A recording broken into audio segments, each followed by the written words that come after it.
Tonight, we're diving into something Hollywood has been lying to you about for decades: medieval battles.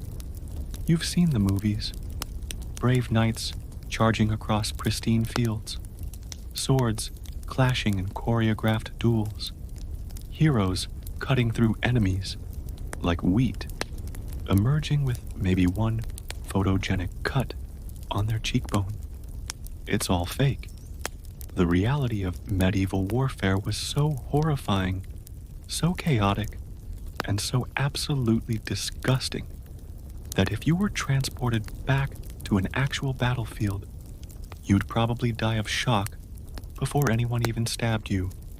And tonight, we're going to walk through exactly what a real medieval battle was like, from the moment you got conscripted to the moment you either died screaming or somehow survived with injuries that would make you wish you hadn't. So, before you get comfortable, take a moment to like the video and subscribe, but only if you genuinely enjoy what I do here. And let me know in the comments where you're tuning in from and what time it is for you. It's always fascinating to see who's joining us from around the world. Now, dim the lights, maybe turn on a fan for that soft background hum, and let's ease into tonight's journey together, because we're about to discover why being a medieval soldier was less glory and honor and more. Please God, let me die quickly. Let's start with how you ended up in this nightmare in the first place. Spoiler alert, you probably didn't sign up. In medieval times, most soldiers weren't volunteers. They weren't professional warriors dreaming of glory. They were farmers, laborers, and craftsmen who got a very unwelcome knock on their door one day. That knock was usually from the local lord's bailiff or sergeant, backed by a few armed men, delivering the news that, congratulations, you've been drafted. This was called feudal obligation, or levy. If you were a peasant, and statistically you absolutely were, you owed military service to your lord. Didn't matter if you had crops to harvest, children to feed, or zero interest in having your intestines decorating a French field. Your lord needed bodies for his army, and you were a body. Simple math. The system worked like this. Every able-bodied man between the ages of 16 and 60 owed military service.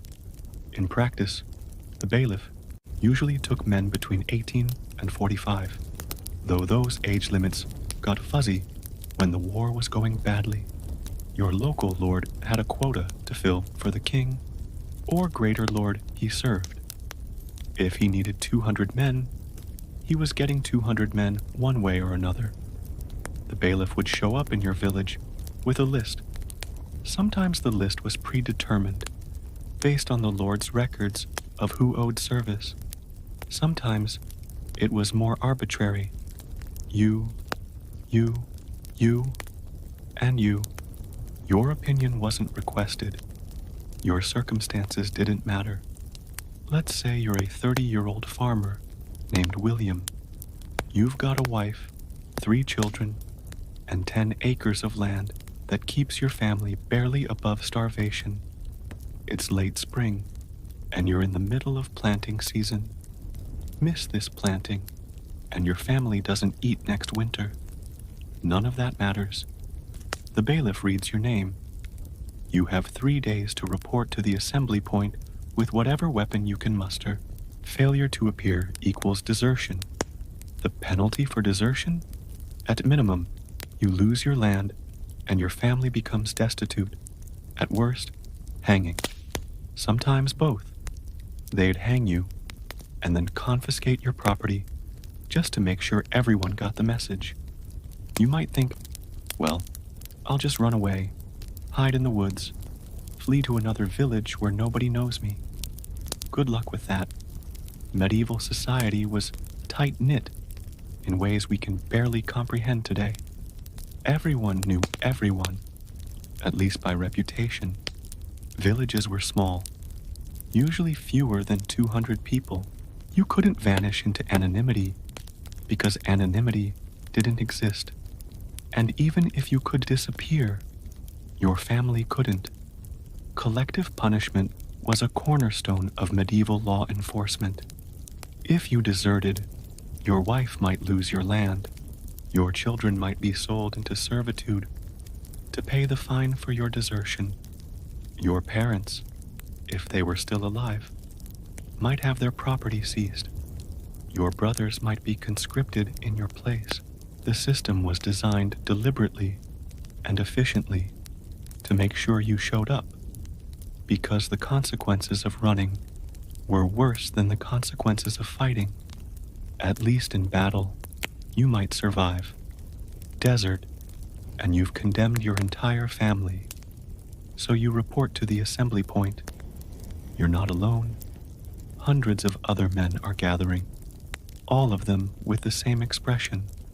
Fear poorly disguised as resignation. Some are your neighbors.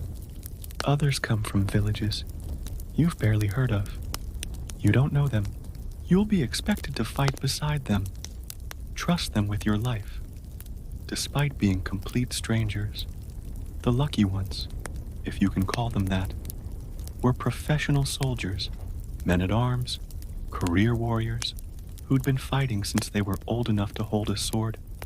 Mercenaries, who sold their services to the highest bidder. These men were maybe 5 to 10% of any given army. They had real training, real experience, real equipment. The rest? Peasant levies. You, farmers, who'd maybe held a spear once during village training exercises, which happened a few times a year and mostly involved drinking and hoping nobody noticed you weren't paying attention. Village military training was supposed to prepare you for this moment. In theory, every Sunday after church, able-bodied men were required to practice with weapons. In practice, it was a joke.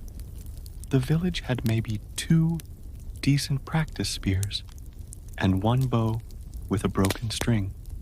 The training consisted of an elderly veteran, if your village was lucky enough to have one, showing you how to hold the spear and muttering something about keeping formation.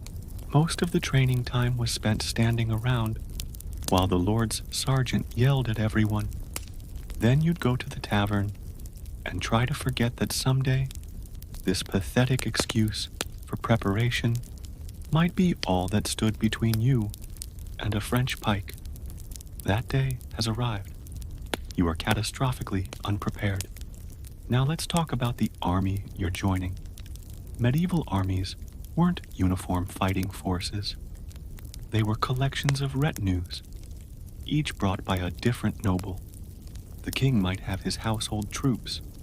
Various dukes, earls, and barons brought their own men. Bishops sometimes contributed soldiers from church lands. Mercenary companies hired by whoever could afford them. All of these groups had different levels of training, different equipment, different levels of motivation, and sometimes different ideas about what they were even fighting for.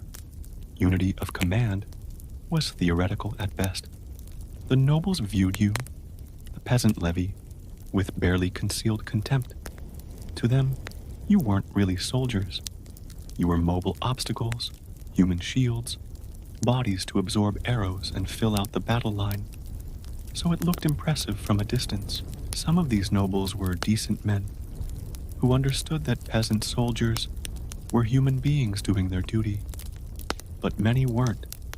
They saw you as livestock, slightly more valuable than a horse, but far less valuable than their hunting dogs. And here's something that doesn't get mentioned enough. Criminals. Medieval armies included significant numbers of criminals, offered pardons in exchange for military service. Empty the prisons, hand the inmates weapons, point them at the enemy. So you're standing in the assembly field, and next to you is Thomas, a farmer from the next village who seems nice enough. On your other side is a man with a nasty scar who was in jail for murder last week and is now your comrade in arms. Behind you is a teenager who looks like he's about to cry. In front of you is a grizzled veteran with 3 fingers missing who keeps muttering to himself. This is your army. This is who you're trusting with your life. The gear you brought with you was pathetic. Most peasant levies showed up with farm tools that had been sharpened into weapons. A billhook for cutting crops, now repurposed for cutting men. A woodsman's axe. A hammer from your workshop. Maybe, if you were lucky, a rusty old sword that your grandfather claimed he took off a dead Frenchman. But really, he probably bought it from a traveling merchant who specialized in selling garbage to gullible peasants. Spears were the most common weapon for levies because they were cheap to make and relatively easy to use. Point the sharp end at the enemy. Keep your distance. Try not to die. That was basically the full extent of spear training. Armor? You're joking, right? Armor cost money. Real armor, mail, plate, anything that might actually stop a blade, cost more money than you'd see in 5 years of farming. A mail shirt cost roughly what you could earn in 2 years if you saved every penny and your family somehow survived without your income. Plate armor, that was for nobility. You might as well wish for a castle and a dragon. So you wore what you could afford, which was almost nothing. A thick wool or leather tunic, if you were lucky. Most men just wore their regular clothes. A linen shirt, wool tunic, maybe a leather jerkin, if they worked in a trade that used one. Some men stuffed their shirts with straw or rags, creating a kind of improvised padding that would, maybe, possibly, if God was feeling generous, slow down a knife. It wouldn't stop it, but slowing it down meant the difference between a survivable wound and a fatal one. The truly desperate wore cooking pots on their heads. I'm not exaggerating for effect. Archaeological evidence and contemporary accounts both mention men wearing whatever metal they could find as makeshift helmets. A soup pot tied to your skull with leather straps actually did provide some protection against glancing blows. It also made you look ridiculous, but looking ridiculous was better than having your skull split open. Some men fashioned helmets from boiled leather, cuir bouilli, leather soaked in hot water, shaped while soft, then allowed to harden. It was light, cheap, and provided minimal protection, better than nothing, barely. The wealthy peasants, the ones who owned more than the average 10 acres of land, might afford a padded jacket called a gambeson, multiple layers of linen quilted together, stuffed with wool or old rags. A good gambeson could actually stop a weak blade strike or lessen the impact of a blow. But good gambesons were expensive, and most men's gambesons were homemade, poorly constructed affairs that fell apart after one battle. So there you stood, clothed in rags, armed with farm implements, about to face professional soldiers who'd been training for warfare since childhood. The odds were not in your favor. The assembly process took days. Men kept arriving from surrounding villages and towns. The professional soldiers, the men-at-arms, looked at each new group of peasant levies with undisguised disgust. You could see it in their faces. They knew most of you would be dead within a month, and they'd already written you off. The nobles on horseback didn't even look at you. You weren't worth noticing. When they needed to communicate with the levy, they spoke to the sergeants, who translated the orders into language you could understand. usually with a lot of cursing. Food was already a problem. The king's army was supposed to provide provisions, but logistics in medieval times were a nightmare. Supply wagons broke down. Food rotted. Corrupt officials sold supplies and pocketed the money. By the time rations reached you, they were inadequate. You got a daily ration of bread, maybe a pound if you were lucky, and some ale or weak beer. The bread was coarse, made from the cheapest grain, often mixed with sawdust or ground peas to make it stretch further. It tasted like dirt and gave you stomach problems, but it kept you from starving. Meat occasionally, cheese rarely, vegetables almost never. You were essentially starving from the moment you joined the army, slowly burning through your body's reserves. And then came the worst part, the order to march. Medieval armies didn't teleport to the battlefield. They walked for days, weeks, sometimes months. And this march, this seemingly boring part that movies always skip with a quick montage, killed more soldiers than combat ever did. Let's talk about what a medieval military march actually looked like in excruciating detail, because this is where the reality of medieval warfare really hits home. First, the distance. Armies could be marching 50 to 200 miles or more to reach the battlefield. Some campaigns required even longer marches. The English army that fought at Crécy had marched through France for weeks before the battle. Crusader armies walked from Western Europe to the Holy Land, a journey of thousands of miles. A reasonably fit medieval army might cover 15 to 20 miles a day. That sounds manageable until you remember you're carrying everything you own. The roads are terrible, and you're already malnourished and probably sick. 7 to 10 hours of walking every single day. And what are you carrying? Your weapon. A spear. An axe. Something heavy and awkward. Your bedroll, if you have one, which is really just a thin wool blanket that doesn't keep you warm. A sack with whatever food you've managed to scavenge. Some stale bread. Maybe a piece of dried meat, if you're incredibly lucky. A water skin or leather bottle, hopefully full, but probably not.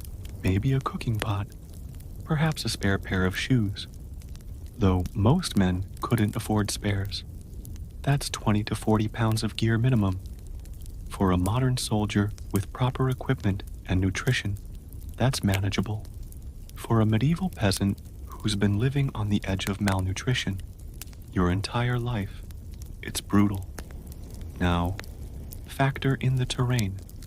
Medieval roads were garbage. This cannot be overstated. The Romans had built magnificent roads, engineering marvels of stone and drainage. Most of the time, you're walking on dirt tracks that barely qualify as paths. When it's dry, they're rutted and uneven, full of rocks that turn your ankles and roots that trip you when it rains. And it rains constantly because you're probably marching through northern Europe, where the weather is determined to make you miserable. Those dirt tracks turn into rivers of mud. Medieval mud wasn't like modern mud. This was thick, sucking, boot-stealing mud that could be ankle-deep, knee-deep, sometimes deeper. You'd step forward and your foot would sink, the mud grabbing your boot with obscene enthusiasm. Pulling your foot free required genuine effort, and sometimes your boot didn't come with it. You'd be walking along, step into a particularly nasty patch, and your boot would stay in the mud while your foot pulled free. Now you had to decide, go back and dig your boot out, which meant stopping the entire column behind you and earning curses from everyone, or keep walking with one bare foot and figure it out later. Most men chose to retrieve the boot, because walking barefoot on medieval roads was a fast track to infected feet, and infected feet meant you couldn't walk, and not being able to walk meant you got left behind, and getting left behind meant death. So you'd hop back on one foot, dig your hand into the cold, wet mud, fish out your boot, which was now twice as heavy with mud inside it, dump out what you could, jam your wet foot back in, and hurry to catch up while the column kept moving. This happened multiple times per day. To everyone, your shoes were falling apart. Medieval peasant shoes were not designed for military campaigns. They were thin leather affairs, sometimes just leather wrapped around your foot and tied with cord. After a few days of constant marching through mud and water, they'd start to disintegrate. The leather would crack, the stitching would come apart, the soles would separate from the uppers. You'd try to repair them at night, using a needle and thread, if you had them. But leather working requires proper tools and dry conditions, neither of which you had. By the end of the first week, many men were walking in shoes held together by prayer and strips of cloth wrapped around them. By the second week, men were walking barefoot, their shoes having completely failed. Walking barefoot sounds bad in theory. In practice, it was a death sentence in slow motion. Your feet would develop blisters within hours. Those blisters would pop, leaving raw, open wounds. Those wounds would get infected because you're walking through mud, animal dung, human waste, and every kind of filth imaginable. Within days, your feet would be swollen, red, oozing pus. The infection would spread. Your lower legs would swell. Red streaks would appear. Sepsis beginning. Without antibiotics, without proper treatment, that infection could kill you. Men died from foot infections during medieval marches. Not occasionally, regularly. They'd start limping, then stumbling, then they couldn't walk at all. And they'd be left by the roadside because the army couldn't stop for one man with bad feet. And we haven't even talked about the weather yet. Medieval campaigns usually happened during the warmer months, late spring, summer, early fall, because winter warfare was even more suicidal. But warmer months in medieval Europe still meant unpredictable weather, frequent rain, and temperatures that could swing from hot to cold in hours. When it rained, and it rained often, you got soaked. Your wool clothes absorbed water like a sponge, becoming heavy and cold. Wet wool doesn't provide warmth. It pulls heat from your body. You'd be walking in clothes that weighed twice what they did dry, shivering constantly, unable to get warm. At night, you'd try to sleep in those wet clothes because you didn't have spare clothes. The wool would gradually dry against your body heat. But by morning, everything would be damp again from dew or more rain. Hypothermia killed soldiers during summer marches, not from blizzards or winter conditions, but from being constantly wet and cold, their bodies gradually losing the ability to maintain temperature. You'd see men start shivering uncontrollably, then stumbling, then collapsing. If their friends didn't warm them up quickly, they'd die. When it was hot, and sometimes it got genuinely hot, particularly during campaigns in Spain or southern France, you had different problems. Heat exhaustion, heat stroke, dehydration. You'd be marching under the sun, sweating profusely, losing water faster than you could replace it, because water sources were limited and often contaminated. Men would collapse from heat, their brains cooking inside their skulls. They'd become confused, aggressive, then unconscious. Most of them died. And then there were the insects. Medieval Europe was full of insects, and a marching army attracted them like nothing else.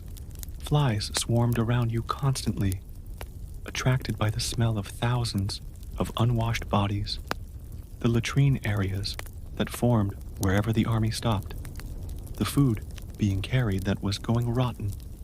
The flies would land on your face, crawl into your mouth and nose, lay eggs in any open wounds you had.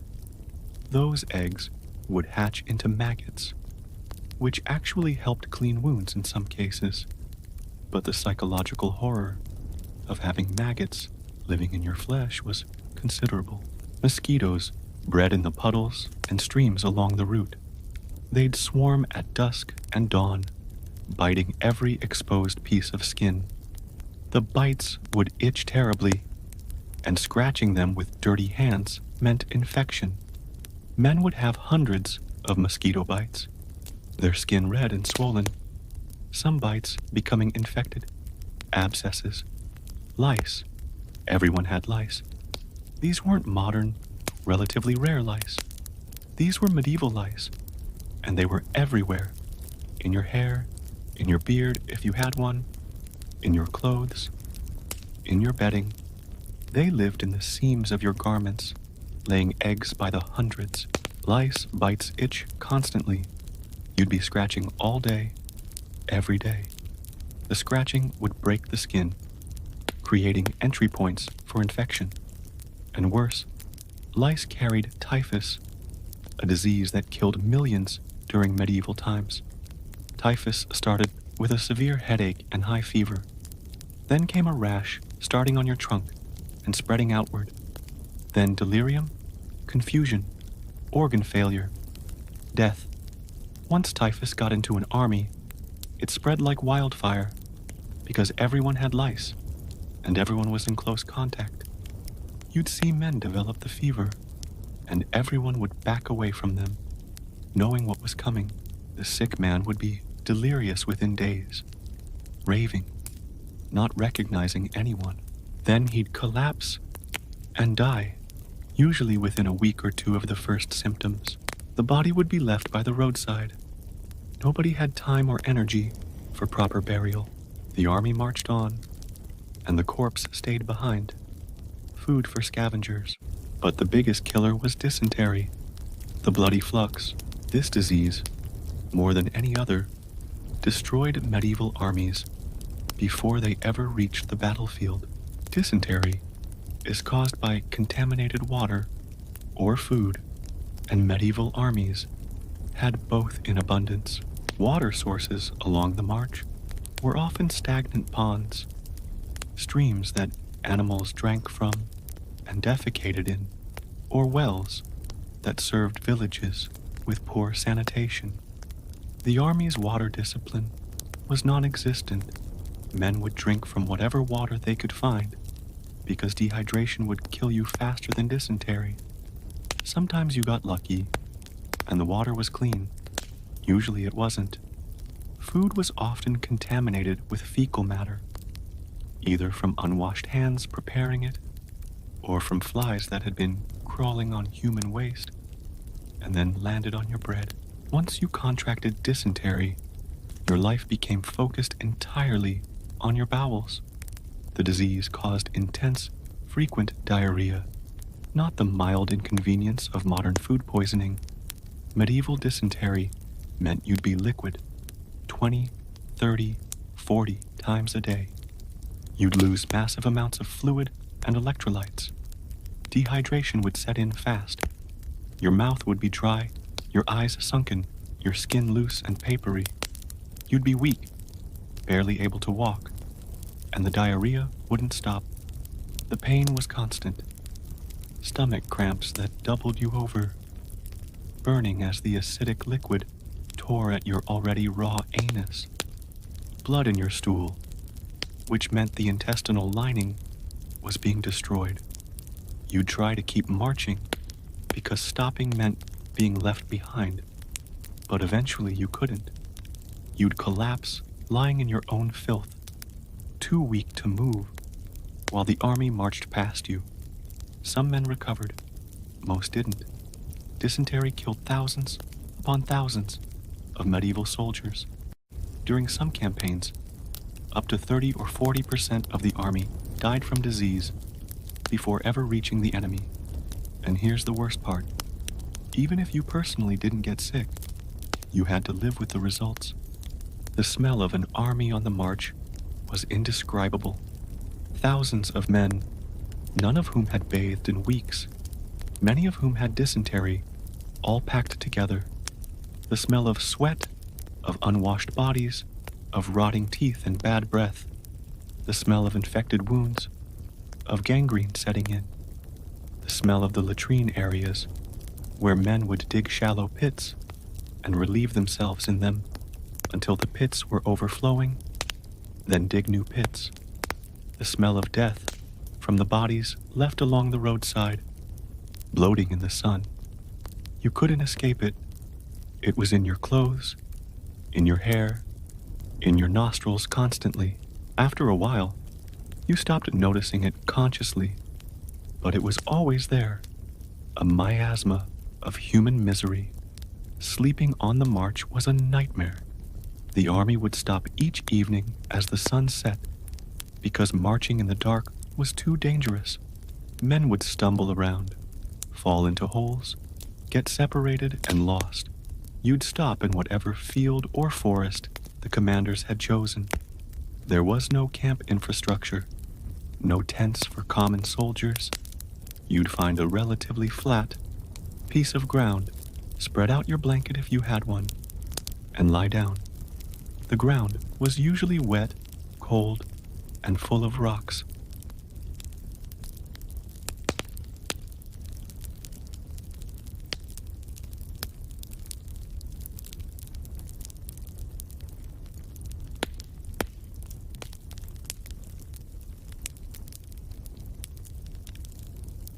You'd stand in the darkness, exhausted, hungry, trying to stay awake and alert when your body was screaming for rest.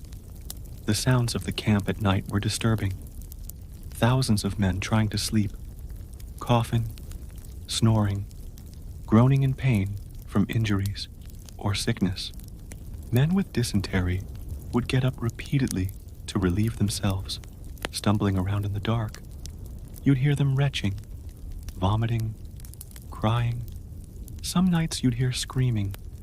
Someone's infected wound had become unbearable, or they were delirious with fever, or they'd woken from a nightmare and couldn't remember where they were.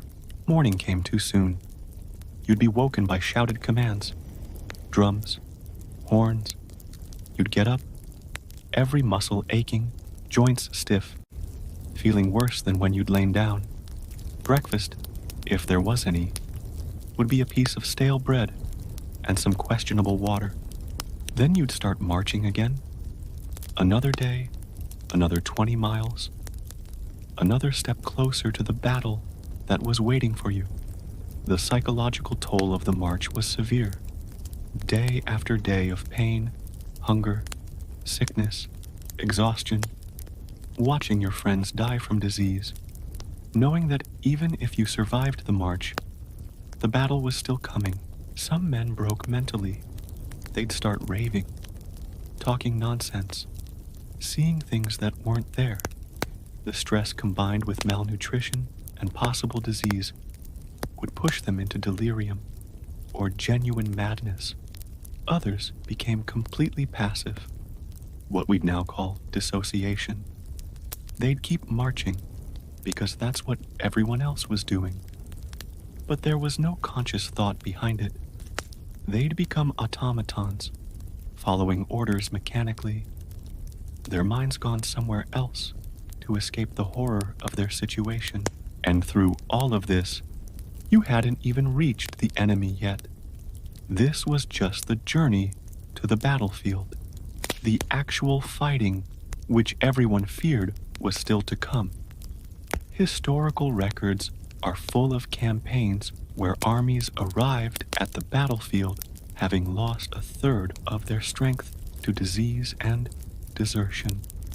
The 100 Years' War saw armies devastated by sickness during the march.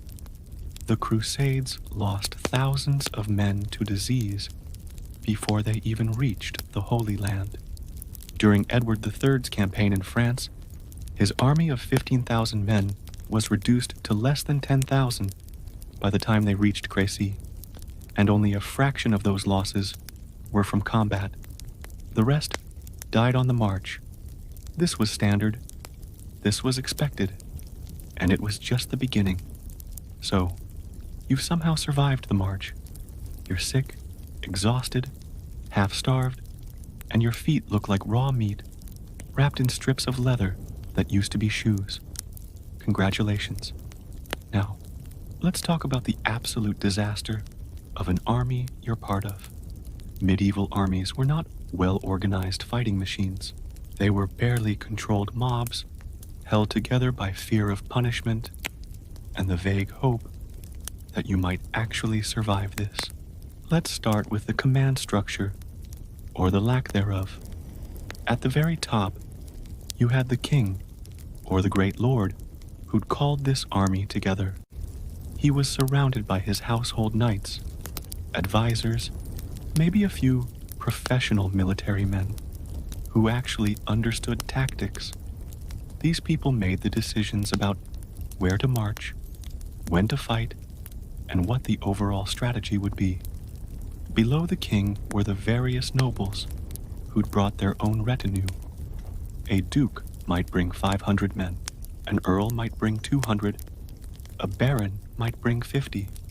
Each of these nobles commanded his own men and theoretically took orders from the king. In practice, it was complicated. Medieval politics meant that some nobles were only technically loyal. They had their own agendas, their own territorial disputes, their own ideas about how the campaign should be conducted. If the king ordered something they disagreed with, they might ignore it or follow it half-heartedly, or even refuse outright. This caused massive problems during actual combat. You'd have one part of the army advancing, while another part held back, because their commander didn't like the plan. Or different contingents would refuse to coordinate, because their lords were rivals back home. Below the nobles were the knights and men-at-arms, the professional warriors. These were the guys who actually knew what they were doing. They'd been trained for warfare since childhood, practicing with weapons for hours every day, learning mounted combat, understanding tactics and strategy, but they were vastly outnumbered by everyone else. Everyone else was you, the peasant levy, the mob of farmers and laborers who'd been handed weapons and told to stand in formation. Here's the fundamental problem. You didn't train together. The men in your company came from different villages, different regions, sometimes different countries. You didn't know each other. You hadn't practiced fighting as a unit. You had no experience working together under stress. Trust in combat is everything. You need to know that the man beside you will hold his position, that he'll watch your flank, that he won't run when things get scary. But you don't know these men. For all you know, the guy next to you will break at the first enemy charge, leaving you exposed and alone. And then there's the language problem. Medieval Europe was a patchwork of different languages and dialects that were mutually unintelligible. An English army might include English speakers from various regions with dialects so different they could barely understand each other. Welsh soldiers speaking Welsh, a completely different language. Cornish speakers with their Celtic tongue. Irish mercenaries speaking Gaelic. French-speaking Norman knights. Flemish crossbowmen. Maybe some German or Italian mercenaries. How do you coordinate tactics when half your army can't understand the commands being shouted? You don't. You rely on simple universal signals, horns, drums, banners, and hope everyone figures it out. This caused catastrophic problems. Commands got confused. Men didn't know where to go or what to do. Formations fell apart because people were following different orders or no orders at all.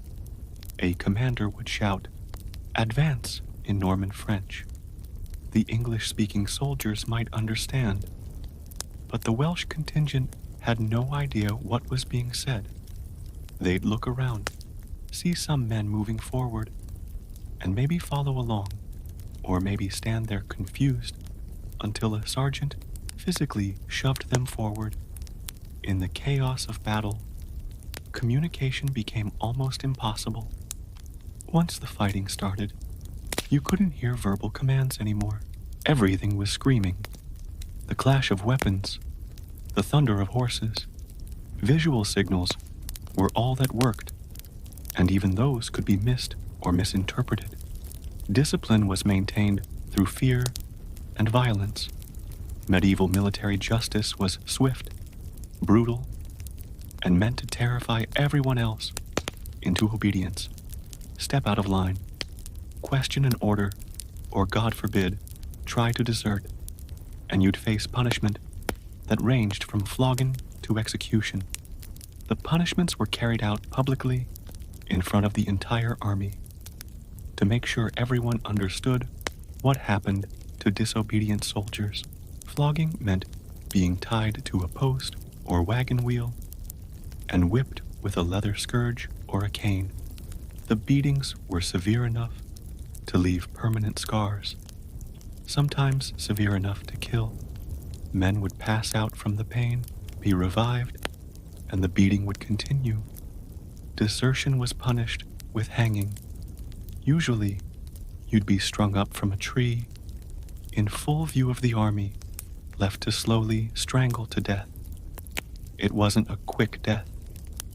Hanging by the neck without a drop to break it meant you'd spend minutes thrashing, gasping for air, your face turning purple before you finally died. Sometimes deserters were beheaded instead, which was considered a more honorable death, and usually reserved for soldiers who had at least shown some previous valor. The execution would be done with a sword or axe, and if the executioner was skilled, it would be quick. If not, well, it might take several blows to sever the head completely. The point wasn't just to punish the individual, it was to send a message to everyone else. This is what happens when you disobey. Stay in line or die. But fear only works so far when everyone's exhausted, starving, and facing probable death anyway. Medieval armies were always on the edge of collapse, held together by the thinnest threads of coercion and shared misery. Morale was fragile. Soldiers fought for different reasons: feudal obligation, loyalty to a specific lord, promises of plunder, or just because running away meant death. None of those motivations made men eager to die. Everyone was looking for any excuse to avoid actual combat. Some men would inflict injuries on themselves to avoid fighting: a deliberately broken finger, a self-inflicted cut that got infected, anything that would make them unable to fight without technically being desertion. The commanders knew this happened and dealt with it harshly when they caught someone, but it kept happening because the alternative was battle. Now, let's talk about camp life in the days before battle, because this is where the real horror of medieval armies becomes apparent. Medieval military camps were hellscapes of filth and disease. Imagine thousands of men crammed into fields with zero sanitation infrastructure, no latrines, no organized waste disposal, no understanding of hygiene. Where did men relieve themselves? Anywhere. Designated areas formed naturally, usually the edges of camp, where men would go to defecate and piss. But these weren't proper latrines. They were just areas where human waste accumulated in piles. The smell was beyond description. If you've ever smelled a portable toilet at a music festival in August, multiply that by 1,000 and you're getting close. The stench of thousands of men's waste, rotting in the sun, mixing with the mud, attracting flies and clouds so thick they looked like smoke. And the waste was everywhere, not just in the latrine areas. At night, in the dark, men would stumble a few feet from where they slept and relieve themselves. In the morning, you might wake up to find that someone had defecated right next to where your head had been resting. The camps bred disease like nothing else. Dysentery spread rapidly. Typhoid fever, another waterborne illness, killed thousands. Respiratory infections passed from man to man in the close quarters. Men would be fine in the morning and dead by nightfall. The progression of disease was sometimes shockingly fast. You'd see a man coughing at breakfast, feverish by midday, delirious by evening, and dead by dawn. The bodies had to be dealt with. In the early days of a campaign, there might be an attempt at proper burial. Mass graves would be dug at the edge of camp, and bodies would be thrown in and covered with dirt. But as more men died, and the army grew tired, even that basic courtesy disappeared. Bodies would be dragged to the edge of camp and left to rot. The smell of decomposition would add another layer to the already unbearable stench. The camp followers made everything more complicated. Every medieval army dragged along a massive tail of non-combatants. These weren't just wives and prostitutes, though there were plenty of both. There were merchants selling overpriced food and equipment, blacksmiths offering to repair weapons and armor, priests hearing confessions and offering spiritual comfort, surgeons ready to saw off limbs, opportunistic thieves waiting to rob anyone who looked vulnerable. These camp followers could outnumber the actual soldiers. For every fighting man, there might be one or two non-combatants trailing along. They created their own economy within the army, buying and selling, trading services, sometimes stealing. The prostitutes were a major presence. Medieval armies attracted sex workers like battlefields attracted crows. These women, and sometimes young men, followed the army from place to place, offering their services to soldiers who had coin and wanted temporary comfort before possibly dying. The conditions these sex workers lived in were appalling. They had no protection, no rights, no recourse if soldiers became violent.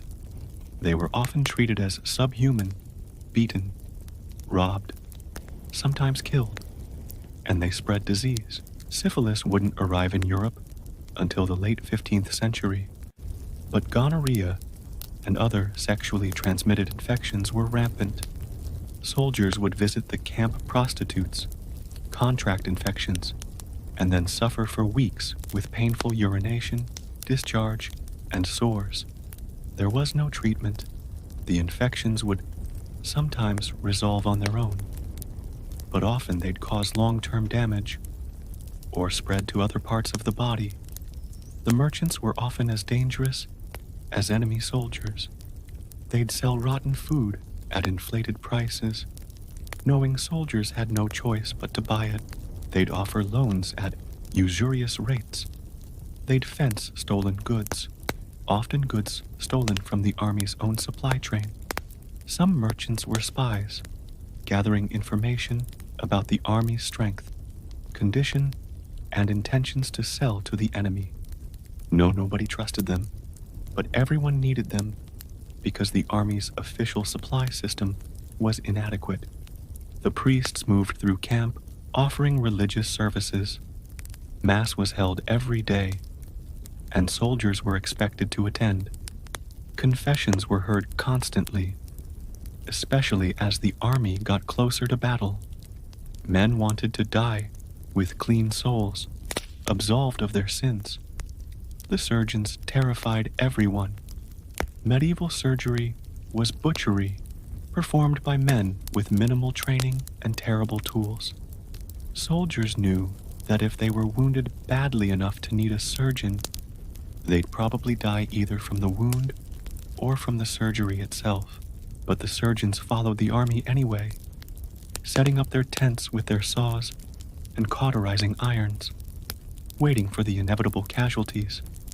At night, the camp became even worse. Fires burned everywhere, creating a landscape of flickering shadows and smoke. Men gambled, fighting over dice and cards, sometimes killing each other over disputed games.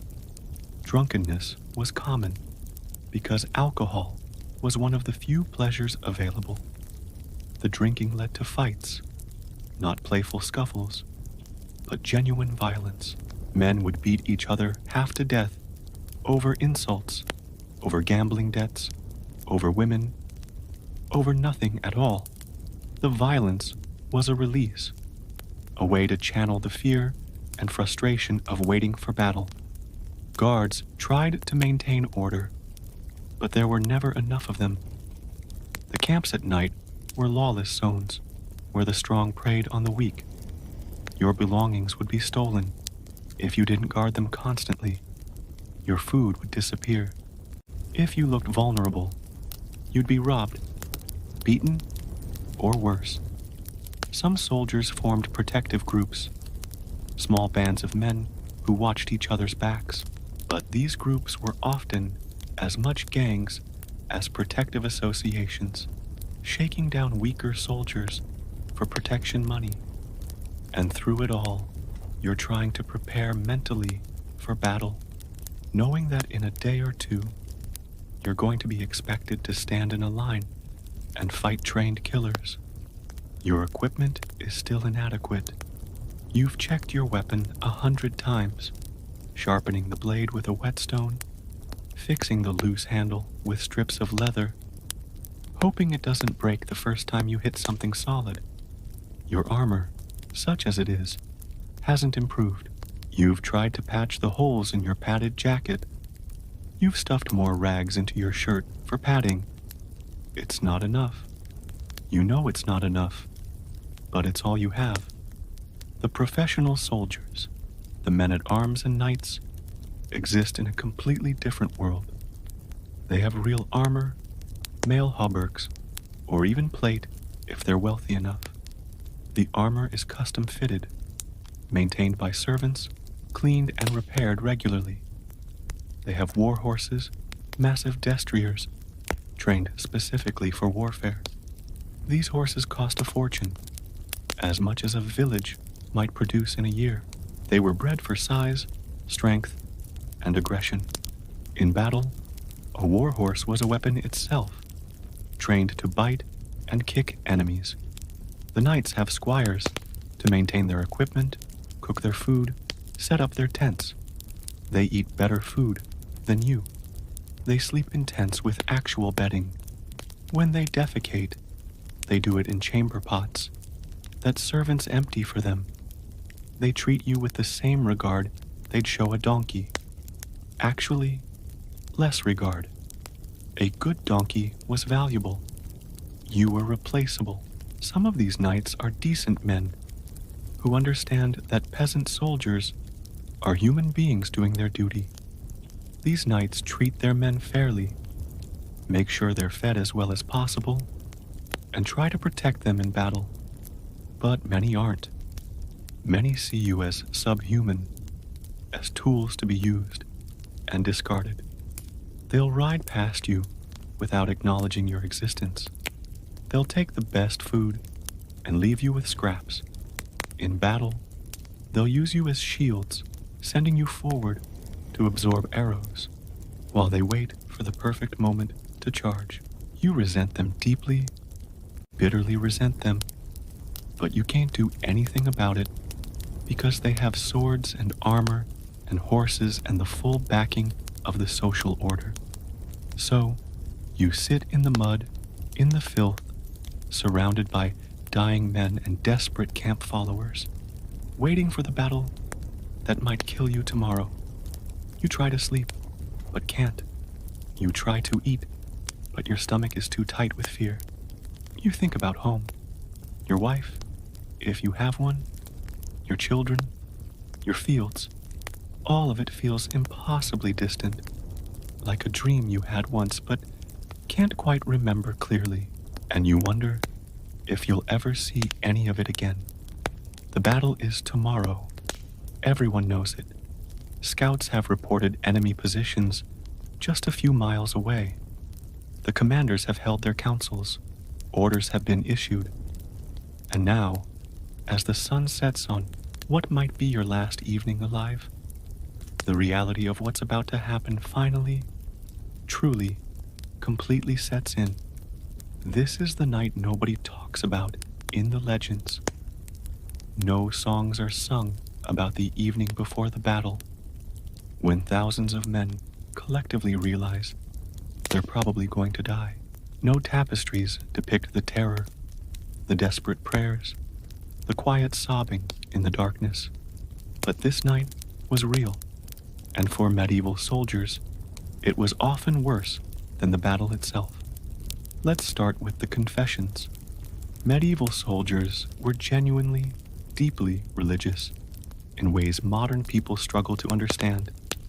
They believed in God, in heaven and hell, in the very real possibility that dying without absolution meant eternal damnation. The fear of hell was as real and immediate as the fear of the enemy army. So before every major battle, priests moved through the camp hearing confessions. The lines were long, hundreds of men waiting their turn to whisper their sins to a priest they'd probably never see again. The confessions were heartbreaking. Men would confess to adultery, to stealing from their neighbors, to hating their lords, to doubting God during moments of despair. They'd confess to sins, both great and small, desperate to clear their souls before they died. Some men hadn't been to confession in years. They'd accumulated so many sins that the confession took hours. The priest would listen patiently, occasionally asking questions, trying to understand the depth of the spiritual burden this man was carrying. The priests granted absolution mechanically. After a while, they couldn't maintain emotional engagement with hundreds of identical confessions. Say 10 Our Fathers, 5 Hail Marys, and go in peace. Your sins are forgiven. Next man. But for the soldiers, this absolution was everything. Knowing that their souls were clean, that if they died tomorrow, they'd go to heaven, provided the only real comfort available. Some men couldn't wait for a priest. They confessed to each other, to their friends, sobbing and asking forgiveness for old grudges and petty arguments. Friendships that had been strained were suddenly mended because nobody wanted to die with bad blood between them. You'd see grown men embracing, crying, telling each other things they'd never said before. I've always respected you. You're the best friend I've ever had. I'm sorry for that time I stole your bread. The intensity of emotion was overwhelming. Mass was held in the evening. Thousands of men knelt in the muddy fields as priests elevated the host, blessing the army, promising that God favored their cause, that dying in battle was dying for God. The priests would give sermons about the righteousness of the war. The enemy were heretics or invaders or godless men who deserved to die. Your cause was just. God was watching. Fight well, and heaven awaited. Both sides did this, of course. Both armies had priests promising that God was on their side. Nobody mentioned the logical impossibility of this. Or if they did, they didn't mention it loudly. After the religious ceremonies came the practical preparations. You checked your weapon again and again and again. You'd already checked it 100 times, but you couldn't stop. You'd run your finger along the blade, testing the sharpness. You'd flex the shaft, making sure it wasn't cracked. You'd adjust the grip, wrap it with extra cloth to prevent slipping. This wasn't about the weapon needing checking. It was about doing something, anything, to keep your mind occupied and your hands busy. Because if you stopped, if you sat still and let your thoughts run free, the fear would overwhelm you. Some men tried to eat, but food turned to ash in their mouths. The body knows when it's in danger, and digestion becomes a low priority. Soldiers before battle often couldn't keep food down. They'd force themselves to eat a piece of bread, and minutes later, they'd be vomiting it back up. The smell of vomit mixed with the existing stench of the camp. Men were throwing up from anxiety all around you, adding another layer of misery to an already unbearable situation. Some men wrote letters home if they were literate. Most weren't. Medieval peasants couldn't read or write, so they found a scribe or a clerk, someone who could write, and dictated messages. Tell my wife I love her. Make sure the children know I thought of them at the end. Tell them to be good, to work hard, to remember me.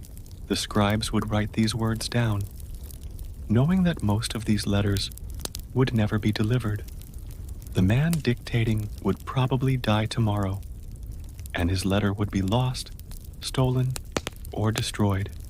Others tried to sleep, knowing they desperately needed rest, but finding it impossible. You'd lie on the ground, staring at the stars, listening to the sounds of thousands of other men who also couldn't sleep, coughing, praying, weeping quietly in the darkness. The sound of men moving to the latrine areas to empty their nervous bowels.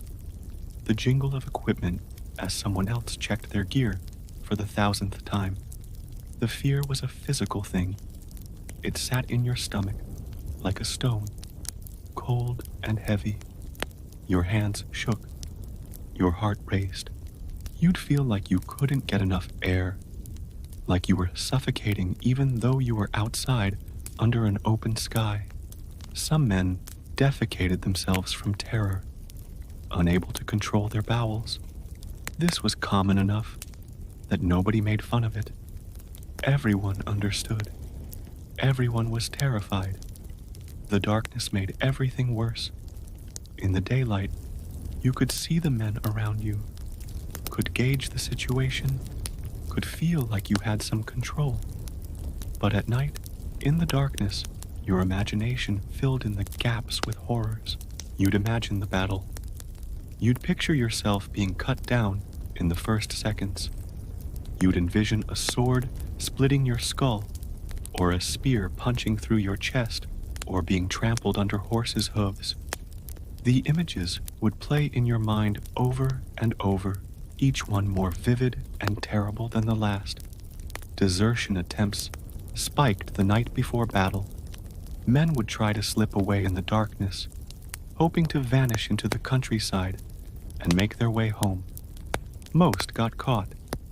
Sentries were doubled on the night before battle, specifically to prevent desertion. Guards patrolled the camp perimeter, watching for anyone trying to leave. They had orders to stop deserters by any means necessary. If you were caught trying to desert, you'd be dragged back to camp and held under guard until morning. Then, as the army assembled for battle, you'd be executed in full view of everyone. The executions were meant to be a deterrence. A deserter would be brought forward, forced to kneel and beheaded, or hanged while the entire army watched. The message was clear. This is what happens when you run. Die in battle, and at least you die with honor. Run, and you die in shame. and your family bears the disgrace forever. But the threat of execution didn't stop everyone. Some men were so terrified that death by execution seemed preferable to death in battle. At least execution was quick and certain. Battle was prolonged terror, followed by possible death and agony. So you stayed, not because you were brave, but because all your options were terrible. And this one was at least socially acceptable. Your friends were staying, your village mates were staying. If you ran and they died, and you somehow made it home, you'd never be able to face their families. The social pressure was immense. Cowardice was the worst possible shame in medieval society. You could be poor, ugly, stupid, but if you were at least brave, you had honor, run from battle, and you had nothing. So, you lay in the darkness, too afraid to sleep, too afraid to run, waiting for dawn. The knights and nobles in their tents were having a different experience. They ate real food, roasted meat, fresh bread, wine.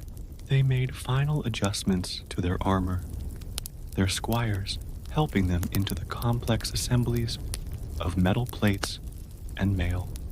Some of them were nervous too. Even experienced knights felt fear before battle, but they hid it better. They'd been trained for this since childhood. They knew what to expect. They had confidence in their armor, their weapons, their horses, and they knew that if things went badly, they could surrender. Knights rarely killed other knights in battle if they could capture them instead. A captured knight meant ransom money. So, even if they lost, even if they were defeated, they'd probably survive. You didn't have that option. Common soldiers weren't worth ransoming. If you were captured, you'd be killed or enslaved. There was no third option. As midnight passed and the early hours of morning approached, the camp grew quieter. Some men had managed to fall into exhausted sleep. Others lay awake, counting the hours until dawn. You might pray, not the rote prayers you'd learned as a child, but desperate, personal pleas. God, please let me survive. Please let me see my family again. Please don't let me die tomorrow. Please, please, please. The repetition of prayer was soothing. It gave you something to focus on besides the fear. Some men prayed continuously through the night, their lips moving in constant whispered entreaties to God, to Mary, to the saints, to anyone who might listen. Others made bargains with God. If you let me survive, I'll never sin again. I'll go on pilgrimage. I'll give money to the poor. I'll be a better person. Just let me live through tomorrow. These bargains were forgotten by the survivors almost immediately after the battle. But in the moment, they felt binding and sacred. As false dawn began to lighten the eastern sky, the camp stirred to life. No one had really slept. Men rose, pissed one last time, checked their equipment one final time, said quiet goodbyes to friends. Breakfast, if there was any, was bread and ale. Your stomach was too tight to eat much. The ale helped a little, numbing the edges of the fear, but not enough. Nothing could be enough. And then came the sound everyone had been dreading. The horns, the drums, the shouted commands. Form up. Get in line. Move, you bastards. The enemy is close. Time to go to war. The battle was beginning. Forming a medieval battle line was less like an orderly military maneuver and more like herding terrified cats into a formation that vaguely resembled an army. Commands were shouted in multiple languages, none of which half the army understood. Form up. Get in line. Move, you bastards. Sergeants and veteran soldiers physically shoved men into position, screaming at anyone who hesitated. using the butts of spears or their fists to move people faster. You stumbled into your place in the formation, surrounded by men you barely knew. Your heart was hammering so hard you could hear it in your ears, louder than the shouts, louder than the drums. The professional soldiers, the men at arms, took positions at the front and flanks where the real fighting would happen. They were calm, or at least appeared calm, checking their weapons with practiced efficiency. The peasant levies, you, were packed into the center and rear. You were there to add weight to the formation, to make the line look impressive, to absorb arrows and enemy charges, while the professionals did the actual fighting. Medieval battle formations varied by time period and region, but most followed similar principles. The basic formation was a line several ranks deep. The front rank held spears or pole arms, points facing forward. The ranks behind them had whatever weapons they'd brought, ready to step forward and fill gaps when the front rank died. And they would die. Everyone knew it. Being in the front rank was a death sentence. The line wasn't straight. It wavered and bulged as men jostled for position, everyone trying to avoid being at the very front, while not looking like cowards. Sergeants walked behind the formation, watching for anyone trying to slip to the rear. Their job, to keep you in place by force if necessary. The spacing was claustrophobic. Men stood shoulder to shoulder, shields overlapping when they had shields. This was intentional. A tight formation was harder to break, but it also meant you couldn't move. You were locked in place by the bodies around you, unable to advance or retreat without everyone else moving too. If you were lucky, you stood next to someone you knew, a man from your village maybe, or someone you'd befriended during the march. Having a familiar face nearby helped. You could exchange glances, nod to each other, offer silent encouragement. If you were unlucky, you stood next to strangers who were just as terrified as you, or worse, next to one of those eerily calm men who'd accepted death and now stood waiting with blank faces, already gone somewhere else in their minds. The smell was overwhelming. Thousands of unwashed bodies packed tight, sweating with fear. The smell of the camp, rot, smoke, filth, clung to everyone. Some men had already pissed themselves. Others were vomiting from terror, the sick splashing onto the muddy ground. You could hear men praying around you. Hail Mary, full of grace, the Lord is with thee. The words tumbled out in desperate whispers, over and over, a lifeline to cling to. Across the field, maybe 300 to 500 yards away, the enemy was forming their own line. From this distance, they were just a dark, shifting mass. You couldn't see individual faces, just a wall of men, bristling with weapons, waiting to kill you. Both armies were doing the same thing, shouting to build courage, trying to look intimidating, hoping the other side would break and run before the actual fighting started. War cries rose from both formations, for God and the King, Saint George, Montjoie, whatever rallying cry your side used, shouted by thousands of throats simultaneously, creating a roar that was meant to terrify the enemy and strengthen your own resolve. Banners waved above the formations, your Lord's colors marking where his retinue stood, saints' symbols, reminders that God was supposedly watching. The banners were important. They showed you where your commander was, where you should move toward if the formation broke. War drums began their rhythmic pounding. Boom, boom, boom. The sound was designed to keep men moving in sync. and to strike fear into the enemy. The vibrations traveled through the ground, through your body, merging with your own frantic heartbeat.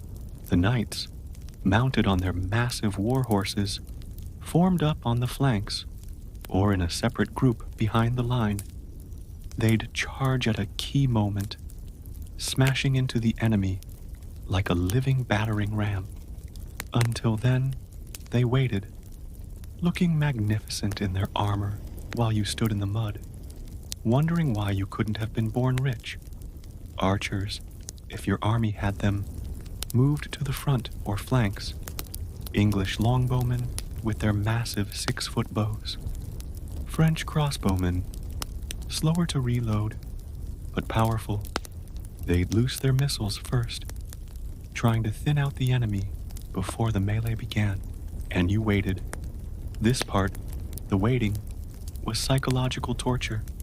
You stood there, maybe for 10 minutes, maybe for an hour, watching the enemy, knowing what was coming, unable to do anything but wait for the order to advance. Your legs trembled, not from fatigue, but from fear so intense your body was literally shaking. You tried to control it. You didn't want the men around you to see how terrified you were. But everyone was shaking. Everyone. Your grip on your weapon was too tight. Your knuckles white. Your hands were sweating despite the cold. You'd adjust your grip, wipe your palms on your tunic, and grab the weapon again, over and over. You tried to remember the training, the few times you'd practiced with the village militia. Thrust with the spear. Keep your shield up if you had one. Stay in formation. Don't break the line. But the training had been inadequate, over too quickly, taught by men who barely knew more than you. You weren't ready for this. Nobody had ever been ready for this. Some men prayed aloud now, not caring who heard. Hail Mary, full of grace. Others cursed, a steady stream of profanity, trying to channel fear into anger. Still others just stood in silence, faces pale, eyes wide, already looking dead. You could see the enemy more clearly now. Individual men, their faces obscured by distance, but their intentions clear. They were here to kill you, not because they hated you personally. They didn't know you, but because that's what war was. Killing strangers who'd been designated as enemies. And then from the front, from the commanders on horseback, came the command everyone had been dreading. Advance. The line lurched forward. Moving thousands of men forward in anything resembling a formation was nearly impossible. But somehow, through shouting and shoving and the sheer momentum of the mass, the line began to advance. You walked forward, step by step, trying to keep pace with the men around you. The ground was uneven, churned by previous armies, scarred by old campsites. You stumbled over roots, rocks, the charred remains of fires. Your mouth was dry despite the ale you'd drunk that morning. Your tongue felt thick, stuck to the roof of your mouth. You tried to swallow but couldn't. The enemy line was getting closer. What had been a distant mass was now resolving into individual men. You could see their faces now, or at least the parts not covered by helmets and mail. They looked terrified, just like you. This realization didn't help. Knowing that the man across from you was equally scared didn't make him less dangerous. If anything, it made things worse. A terrified man with a weapon is unpredictable, desperate, capable of anything. As the distance closed to about 300 yards, the archers on both sides began their work. The English longbowmen, if your army had them, were devastating. These men had trained with bows since childhood, developing the massive shoulder and back muscles required to pull a 150 lb draw weight. They could loose 10 to 12 arrows per minute, sending a storm of bodkins and broadheads into the enemy formation. The sound of a mass archery barrage is distinctive. First, the creaking of hundreds of bowstrings being drawn. Then, the simultaneous release, a sound like a giant's exhale.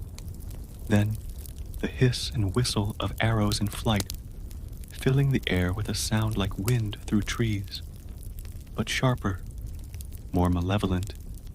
You watched the arrows arc into the sky from your side, a dark cloud rising, and then beginning to descend toward the enemy.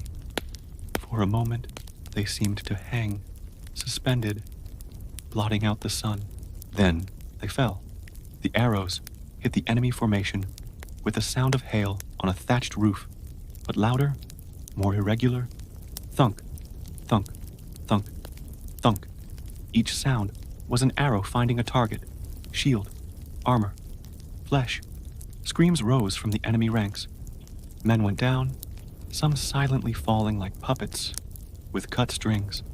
Others screamed high and terrible, clutching at shafts protruding from shoulders, faces, legs.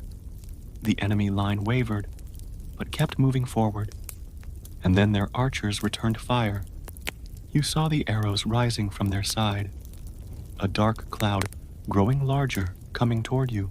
For a split second, some distant part of your brain thought, "That's beautiful," in a disconnected, dreamlike way.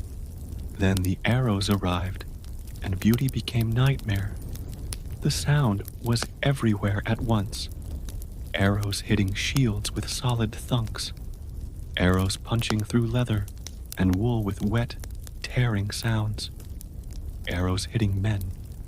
The man 3 ranks ahead of you took an arrow through the throat. You saw it happen. One moment, he was walking forward, gripping his spear. The next, a yard-long shaft was protruding from his neck, blood spraying in arterial spurts, painting the men around him red. He made a sound you'd never heard before, and never wanted to hear again. Not a scream, not a gasp, just a wet, gurgling noise as he tried to breathe through a throat full of blood. He fell to his knees, hands clutching at the arrow, trying to pull it free, but only making it worse. Then he fell forward, twitching, and the men behind him stepped over his body and kept walking, because stopping meant dying right here. Another arrow hit someone's shield, right next to you.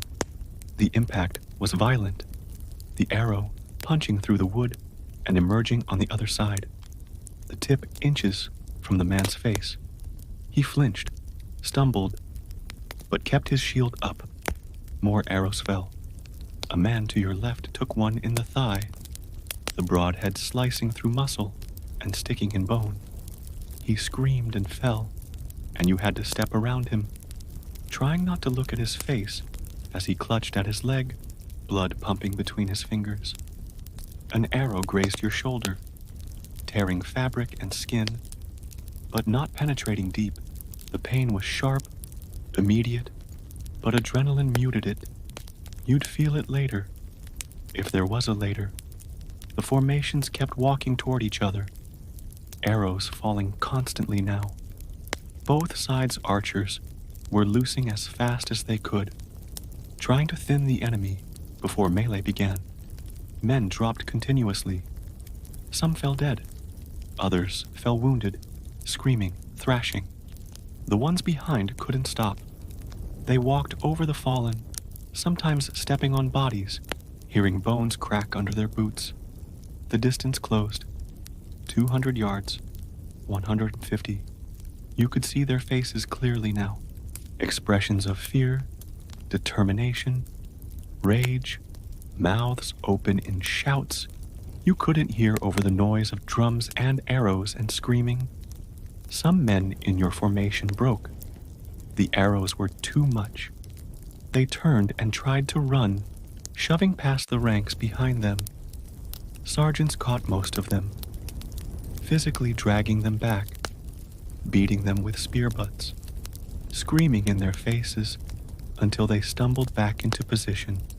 One man who tried to run was cut down by a sergeant's sword. The message was clear. Forward might mean death, but backward definitely meant death. 100 yards now. The arrows slowed, then stopped. Too close now. Risk hitting your own side. The drums intensified. The shouting grew louder. Both lines were screaming now, thousands of voices merging into one continuous roar. It was meant to intimidate the enemy, but it also served to drown out your own thoughts, which was a mercy, because thinking would make you freeze. 80 yards, 70, 60. You could see individual details now. The rust on an enemy soldier's helmet, the tear in someone's tunic, the missing teeth in a screaming mouth. 50 yards. Your heart was going to explode out of your chest. You couldn't breathe. Your legs moved automatically, carrying you forward, even though every instinct screamed to run. 40 yards, 30. The front ranks lowered their spears, a wall of wooden shafts pointing forward, forming a bristling hedge of death. You weren't in the front, thank God, but you could see what was coming. 20 yards. Both sides were sprinting now, the walk breaking into a run. The lines accelerated toward each other, like waves rushing to collision. 15 yards. 10. You saw a man at the front stumble, fall. The men behind couldn't stop. They ran over him. His scream cut off as boots smashed into his face, his chest crushing him into the mud. 5 yards. The noise was beyond description. Screaming, drums, the thunder of thousands of feet hitting the ground simultaneously. 3 yards, 2, and then with a sound like the world breaking, the lines crashed together.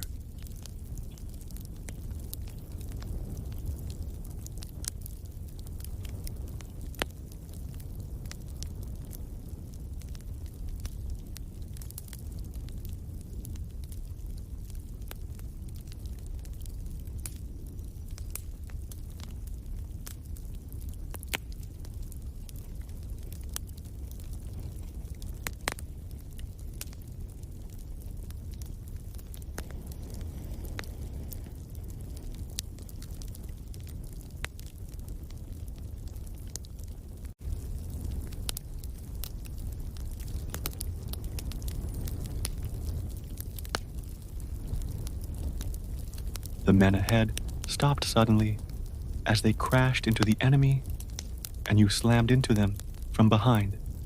Everyone behind you crashed into you. Suddenly, you were part of a massive human press, crushed between layers of bodies, unable to move, barely able to breathe.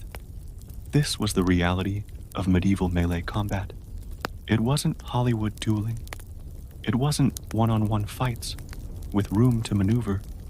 It was a shoving match where thousands of pounds of human weight pushed from both sides, and the men caught in the middle were crushed, stabbed, or trampled. The front rank was dying. You couldn't see it clearly, but you could hear it. Screams, wet thuds, the sound of metal on flesh, spears thrust over and over into the packed enemy formation. There was no room to dodge, no space to parry. You just took the hit, or you didn't. Men at the very front tried to use their weapons, but there was barely room to swing. A sword was almost useless here. Too long, too awkward. Short weapons were better. Daggers, axes, hammers. You could stab or crush at close range, brutal and efficient. But the real killer was the pressure. The weight of hundreds of men pushing from behind meant the men at the front couldn't retreat, even if they wanted to.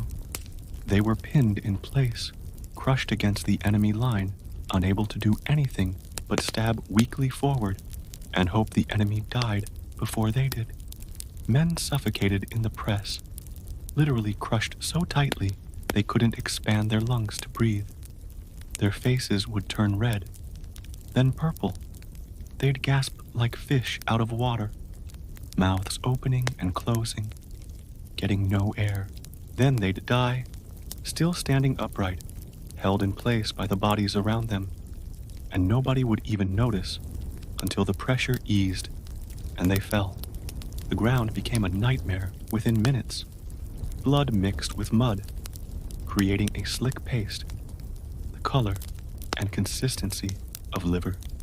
Bodies of the dead and wounded carpeted the earth, turning the battlefield into a treacherous landscape of corpses. You were walking on them, stepping on them, using them for footing, because the mud was too slippery otherwise. You'd step forward, and your boot would land on something soft, a stomach, a face, a hand. The body would shift under your weight, making you stumble. Sometimes the bodies underneath weren't dead. They'd grab at your legs, trying to pull themselves up or trying to pull you down with them in their death throes. You'd kick them away or step on their heads to maintain balance, because stopping meant falling, and falling in this press meant being trampled to death. Your weapon, whatever it was, became an extension of pure survival instinct.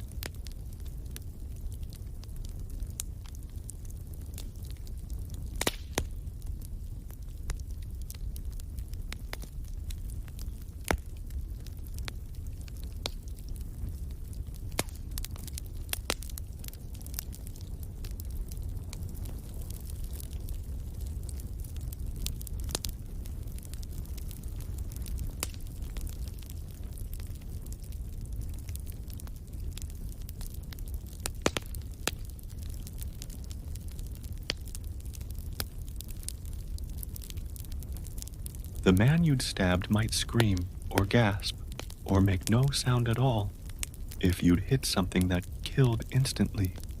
Then the pressure of the crowd would push him away, and someone else would take his place. Sometimes you missed. Your blade would glance off a shield or piece of armor or thrust into empty air because the person you'd been aiming at had moved or fallen. And in that moment of overextension, with your spear extended and your body off balance, someone from the other side would strike at you. You felt impacts constantly, weapons hitting your shield if you had one, blades glancing off whatever protection you'd managed to scrape together. A spear point would catch your shoulder, tearing through fabric and skin, leaving a burning line of pain. A hammer blow to your side would crack a rib, the pain so intense you couldn't breathe for several seconds. An axe would catch the top of your poorly protected head, splitting skin and leaving you dazed and bleeding. Vision swimming, but adrenaline was a hell of a drug. The pain was there, but distant, muted by your body's desperate attempt to keep you alive and functioning. You'd feel the injury, register that you'd been hurt, but the full impact wouldn't hit until later, if there was a later. The noise was overwhelming beyond description, screaming from all sides, battle cries, death cries, cries of pain and terror, the clang of metal on metal as weapons struck shields and armor, the wet, meaty sounds of blades hitting flesh, the splintering of wooden shafts as spears broke under pressure, men crying for their mothers, for God, for anyone to help them. The sounds humans make when they're dying, sounds you'd never heard before and never wanted to hear again, but that would echo in your nightmares for the rest of your life. And through it all, the relentless pressure, push forward or be pushed back. There was no standing still. The battle line surged back and forth, feet at a time, as one side gained momentary advantage. and then lost it. You weren't fighting individual enemies. You were part of a mass, a human battering ram crashing against another human battering ram. Sometimes you'd see a face through the chaos, an enemy soldier, eyes wide with fear or rage, mouth open in a scream. Then he'd disappear in the press of bodies, and you'd never see him again. Dust and blood filled the air, kicked up by thousands of feet, mixed with the metallic taste of blood, creating a choking cloud that made it hard to breathe and impossible to see clearly. You'd blink constantly, trying to clear your vision, but the grit would get in your eyes anyway. Sweat poured down your face despite the cool air. Fear, sweat, effort, sweat, the body's desperate attempt to cool itself during the most intense physical experience of your life. Your mouth was parched, your throat raw from screaming orders or battle cries you didn't remember shouting. Time became meaningless. Were you fighting for minutes? Hours? Impossible to tell. Every second stretched into eternity. Every heartbeat a small miracle. The world narrowed to this moment, this press of bodies, this desperate struggle to stay alive one more second. And then somewhere in the chaos, something shifted. Medieval battles weren't won by killing every single enemy soldier. They were won when one side's morale shattered and the formation collapsed into panic. It could happen suddenly, like a dam bursting, or gradually, like water slowly undermining a foundation until everything gave way at once. The break, when it came, was unmistakable. You felt it before you saw it. A change in the pressure, a shift in the sounds around you. The relentless push forward would falter. The battle cries would turn into something else. Fear, desperation, then panic. It might start with a banner falling. The king's standard or a great lord's colors would go down, and men would think their leader was dead. Word would spread through the ranks faster than wildfire. The king is down. The king is dead. We're lost. Sometimes it was simpler. A section of the line would give ground just a few feet, but that movement would ripple outward. Men would look around and see their neighbors backing up, and they'd back up too. A fighting withdrawal would become a retreat. A retreat would become a rout, or it could be something as mundane as a rumor.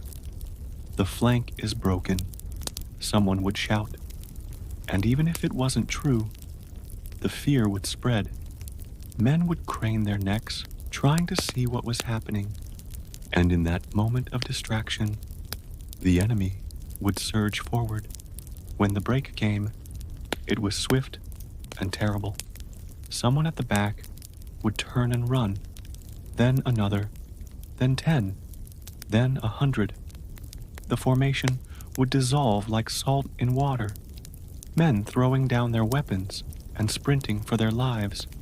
This was the rout, and this was when the real killing began. You see, fighting an organized enemy who's facing you, shields up, weapons ready, that's hard, that's dangerous.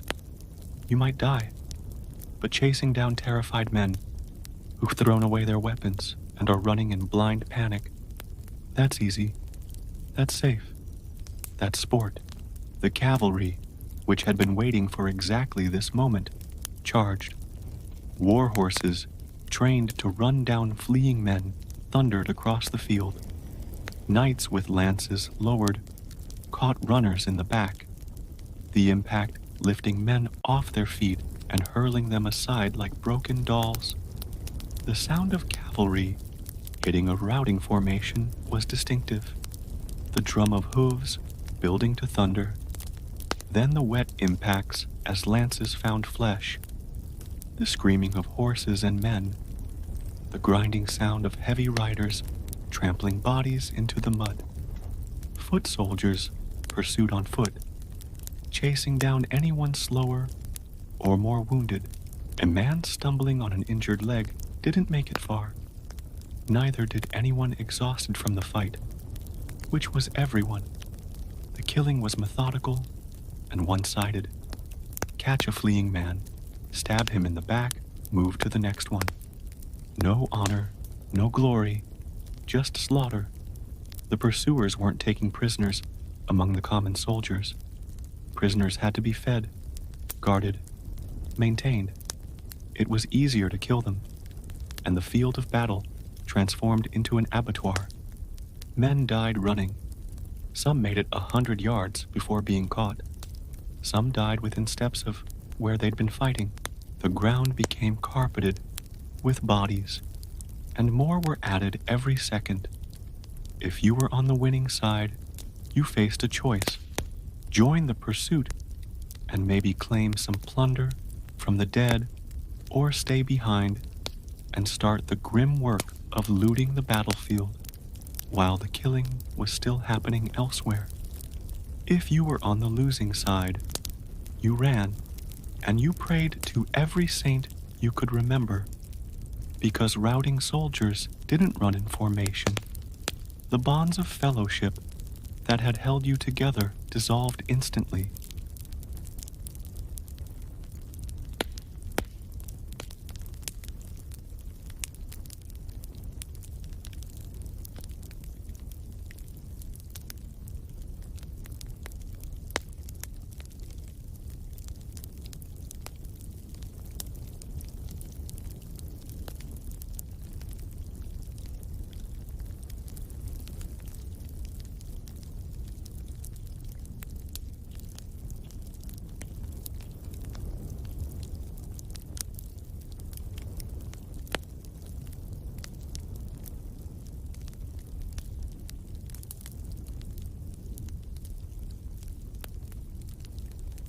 But if you looked like a peasant, like a common soldier with no value, mercy was unlikely.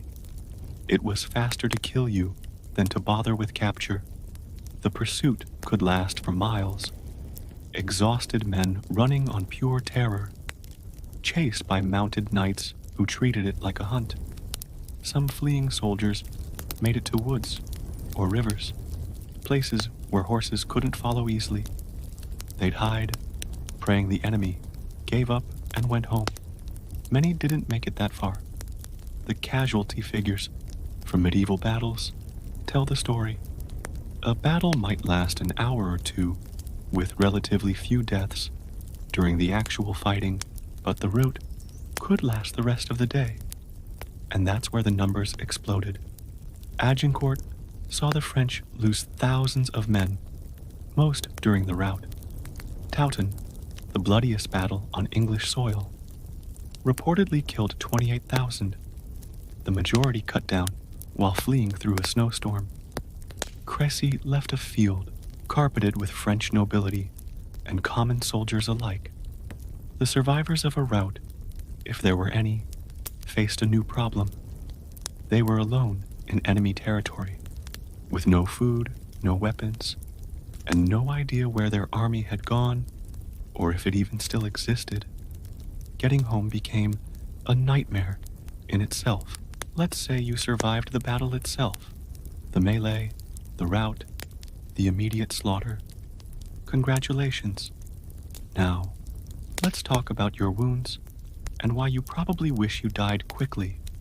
Medieval combat left injuries that were horrifying, even by modern standards, and medieval medicine was, to put it charitably, inadequate.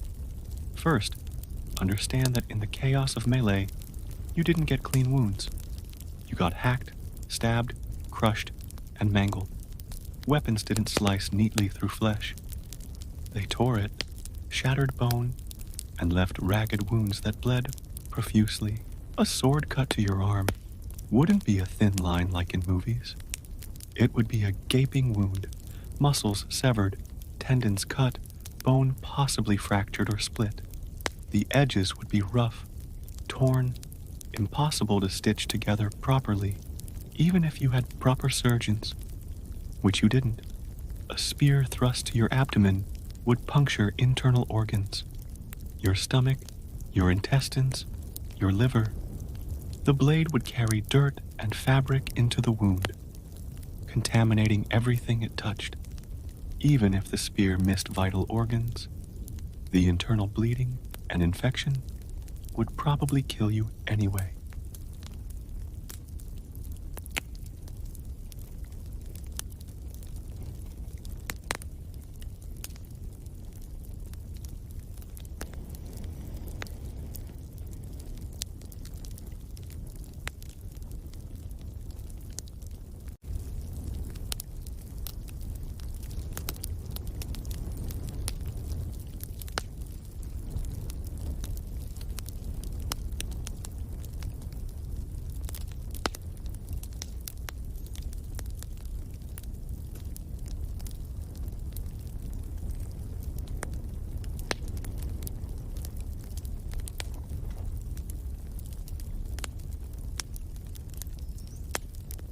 If you were a knight or noble, you had a chance. Your retainers would search for you among the bodies, recognize your armor or heraldry, and carry you to safety. A surgeon would be summoned. You might survive. If you were a common soldier, you lay where you fell. Maybe a friend would drag you to the edge of the field if you were lucky. Maybe not. You might lie there for hours, bleeding, watching the sun move across the sky, wondering if you were going to die alone. The camp followers descended on the battlefield like carrion birds. They moved among the wounded and dead, robbing them systematically. Weapons, armor, clothes, coins, anything of value was stripped from men too injured to resist. Some of these scavengers would kill the wounded to make looting easier. A knife to the throat was quick and practical. They weren't being especially cruel, just efficient. A dying man couldn't object to having his boots stolen. You'd lie there bleeding, watching someone rifle through your belongings while you were still wearing them. Maybe they'd leave you some dignity. Maybe they'd take everything, leaving you naked in the mud to die of exposure. If you protested, if you tried to stop them, they'd finish you off without hesitation. Eventually, if you were lucky, the army surgeons would arrive. But medieval surgeons were barely qualified by any reasonable standard. Their training consisted mainly of apprenticeship to other surgeons, learning by trial and error. There were no medical schools, no understanding of anatomy beyond what you could observe by cutting open bodies. The tools were primitive and terrifying. Bone saws for amputating limbs, cauterizing irons heated in campfires, crude forceps for pulling arrows out of flesh, all of it caked with blood and filth from previous patients because sterilization hadn't been invented yet. Arrow wounds were particularly problematic. If the arrow had gone completely through your body, the surgeon might push it the rest of the way out, tearing a larger exit wound. If it was stuck, they'd have to pull it back out, dragging the barbed head through flesh and muscle while you screamed. Either way, you got to experience the sensation of metal scraping against bone, of torn flesh separating, of your body being violated by crude medical instruments while you were fully conscious and feeling everything. Amputation was common. A mangled limb, especially if bone was shattered beyond repair, couldn't be saved. The surgeon would tie a leather tourniquet above the wound, place your arm or leg on a wooden block, and saw through bone and muscle as quickly as possible. You'd be held down by several men while this happened. No drugs, no alcohol strong enough to dull the pain significantly. You'd feel the saw teeth biting into your bone, the vibration traveling up through your body, the wet tearing its flesh separated. The pain was beyond human description. Men would pass out from shock, which was a mercy. Those who stayed conscious would scream until their voices gave out, then continue screaming silently, mouth open, no sound emerging. When the limb was severed, the stump would be cauterized with a red-hot iron to seal the blood vessels. The smell of your own flesh cooking would fill your nostrils. The searing pain of the hot metal would somehow be worse than the amputation itself. If you survived the surgery, and many didn't, you still had to survive the aftermath. Every battlefield wound was contaminated. The weapons that caused them were filthy, covered in rust, dirt, and the blood of previous victims.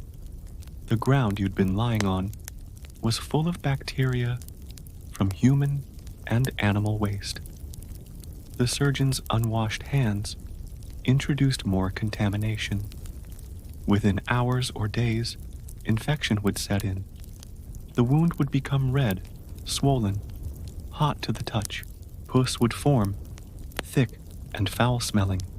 Streaks of red would appear on your skin as the infection spread through your lymphatic system. Gangrene was the worst. The flesh around your wound would turn black, then green, then fall away in rotting chunks.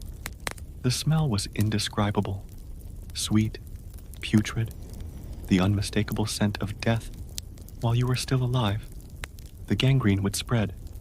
First, the immediate area around the wound, then outward, consuming healthy tissue. You'd watch your own body rot while you were still using it. Medieval doctors had treatments for infection, and they were all useless. They'd pack wounds with honey, which actually had mild antimicrobial properties, but nothing close to what was needed. They'd apply poultices of various herbs, comfrey, plantain, woundwort, based on folklore and superstition. They'd bleed you to balance your humors, removing blood you couldn't spare. They'd pray over you, which might have provided psychological comfort, but did nothing for bacterial infections. None of it worked against serious infections. The gangrene would continue spreading until it reached vital areas or entered your bloodstream. Sepsis would set in, your body's immune system going into overdrive, causing high fever, delirium, organ failure. Death from infection was slow and agonizing, taking days or weeks as you lay in increasing agony, your wound stinking your body, consuming itself, while everyone around you knew you were doomed and could do nothing but wait for you to die. Some men begged to be killed, to be put out of their misery like wounded animals. Sometimes friends obliged with a quiet mercy killing, when no one was watching, using a pillow over the face, a knife between the ribs, or anything to end the suffering. Internal injuries were often worse than external ones. If you'd been stabbed in the abdomen, your intestines might be perforated, allowing gut bacteria to leak into your abdominal cavity, causing peritonitis, an infection of the membrane lining your abdominal cavity. This was essentially a death sentence, but a slow one, as your abdomen would swell with fluid and infection, and the pain would be constant, sharp, and getting worse over days, leading to a fever, confusion, and eventually shock, as your organs shut down one by one. Head wounds often resulted in brain damage. Even if you survived, a skull fracture could cause bleeding inside your head, putting pressure on your brain. And while you might seem fine initially, you could deteriorate rapidly as the pressure built, or survive with permanent damage, like loss of speech, paralysis, seizures, or personality changes so severe that your family wouldn't recognize the person you'd become, forcing you to go home as a living ghost. A burden on relatives who couldn't afford to care for an invalid. Even minor wounds could kill you in the medieval period.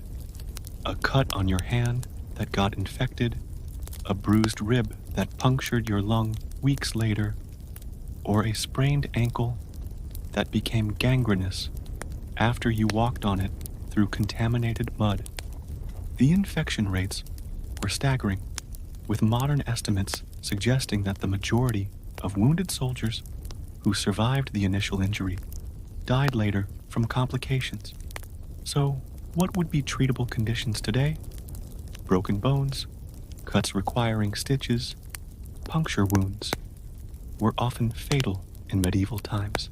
Pain management was primitive, as the strongest painkillers available were alcohol and opium when you could get them, meaning most wounded soldiers endured their injuries with nothing but prayers and gritted teeth. Chronic pain was a constant companion. Bones that healed poorly left you with permanent aches. Scar tissue would restrict movement, and nerve damage would cause shooting pains or complete numbness. And when you finally healed enough to travel, you faced the challenge of getting home while disabled, alone, and broke.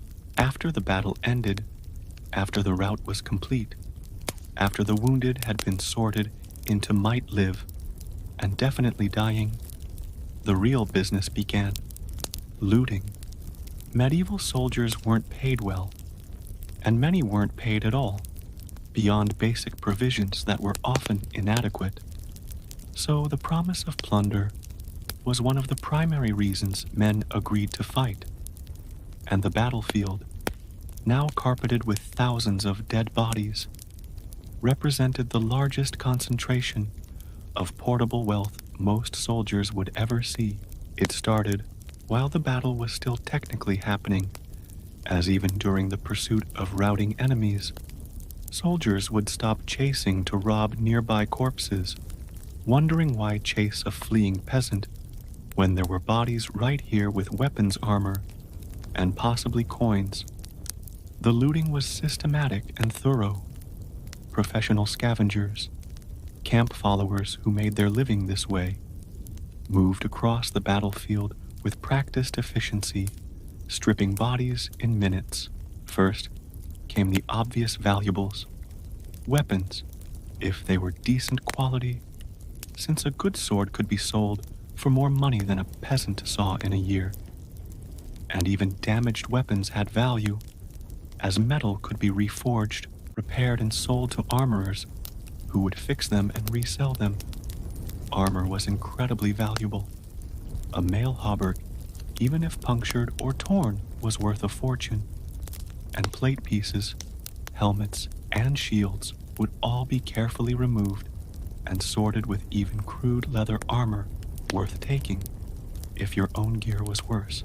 The bodies were searched methodically, clothes first, as anything better than what you were wearing got taken, and boots were especially prized, since most soldiers had terrible footwear that was falling apart. So, a dead man's boots, even if they were blood-soaked, represented a significant upgrade. Then came the personal search: purses, hidden pockets, jewelry.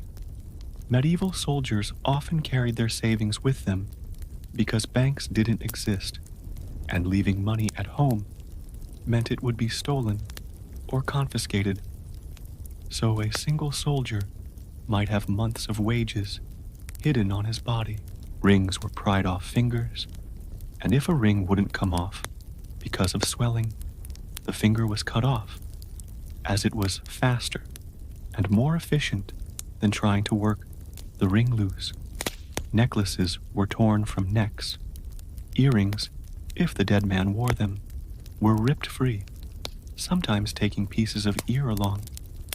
Teeth were checked for gold fillings or gold caps, which were rare among common soldiers, but worth looking for, and gold teeth would be extracted with pliers or knocked out with hammer blows. The search was invasive and thorough. Clothing was cut open to check for hidden pockets. Boots were pulled off and examined for coins hidden in the soles, and bodies were rolled over to check underneath for anything that might have fallen out. Some soldiers hid emergency money in their mouths, under their tongues, so bodies would have their mouths pried open and searched. Others hid coins in their rectums, and the most desperate scavengers would check there too. The nobles and knights were the real prizes, since their equipment was custom made, worth a fortune.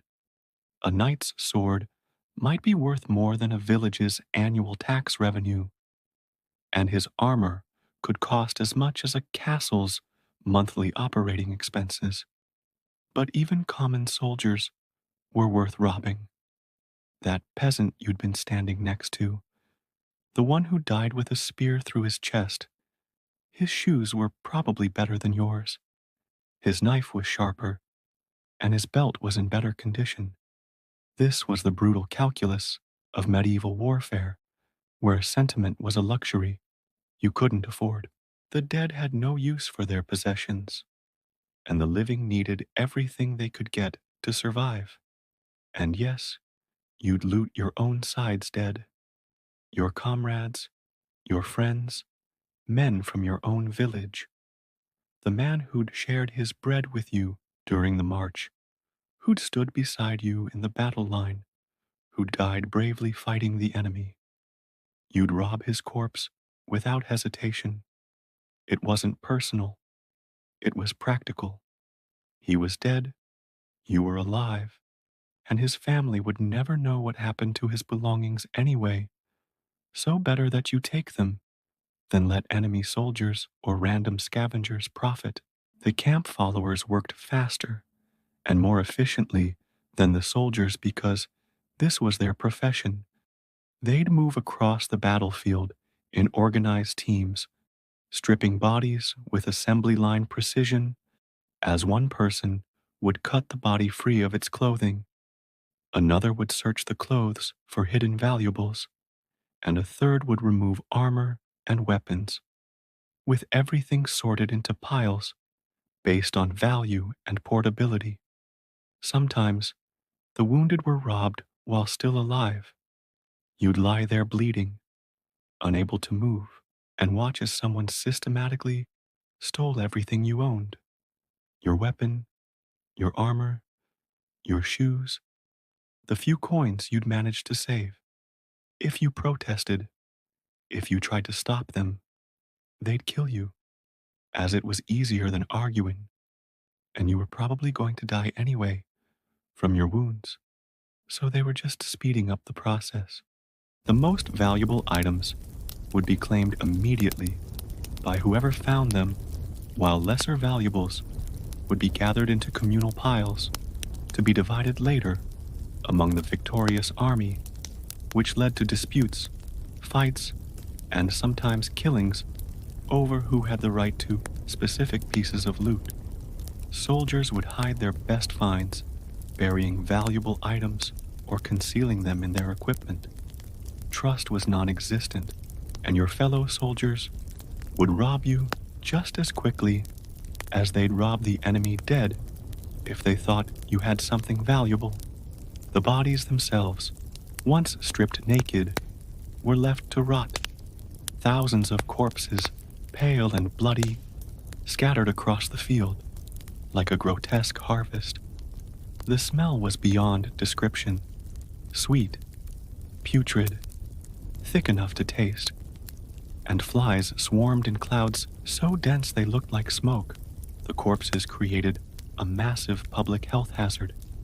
Disease spread from the rotting flesh, and the water supply downstream became contaminated, so locals who lived near battlefields would often suffer outbreaks of plague cholera or other diseases in the weeks following a major battle.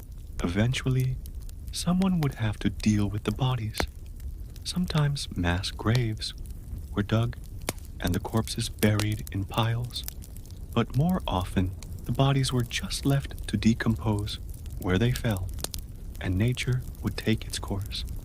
Scavenger animals, insects, weather, and within a few months, only bones would remain.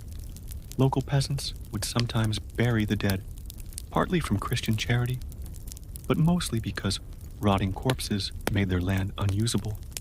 But burial was expensive.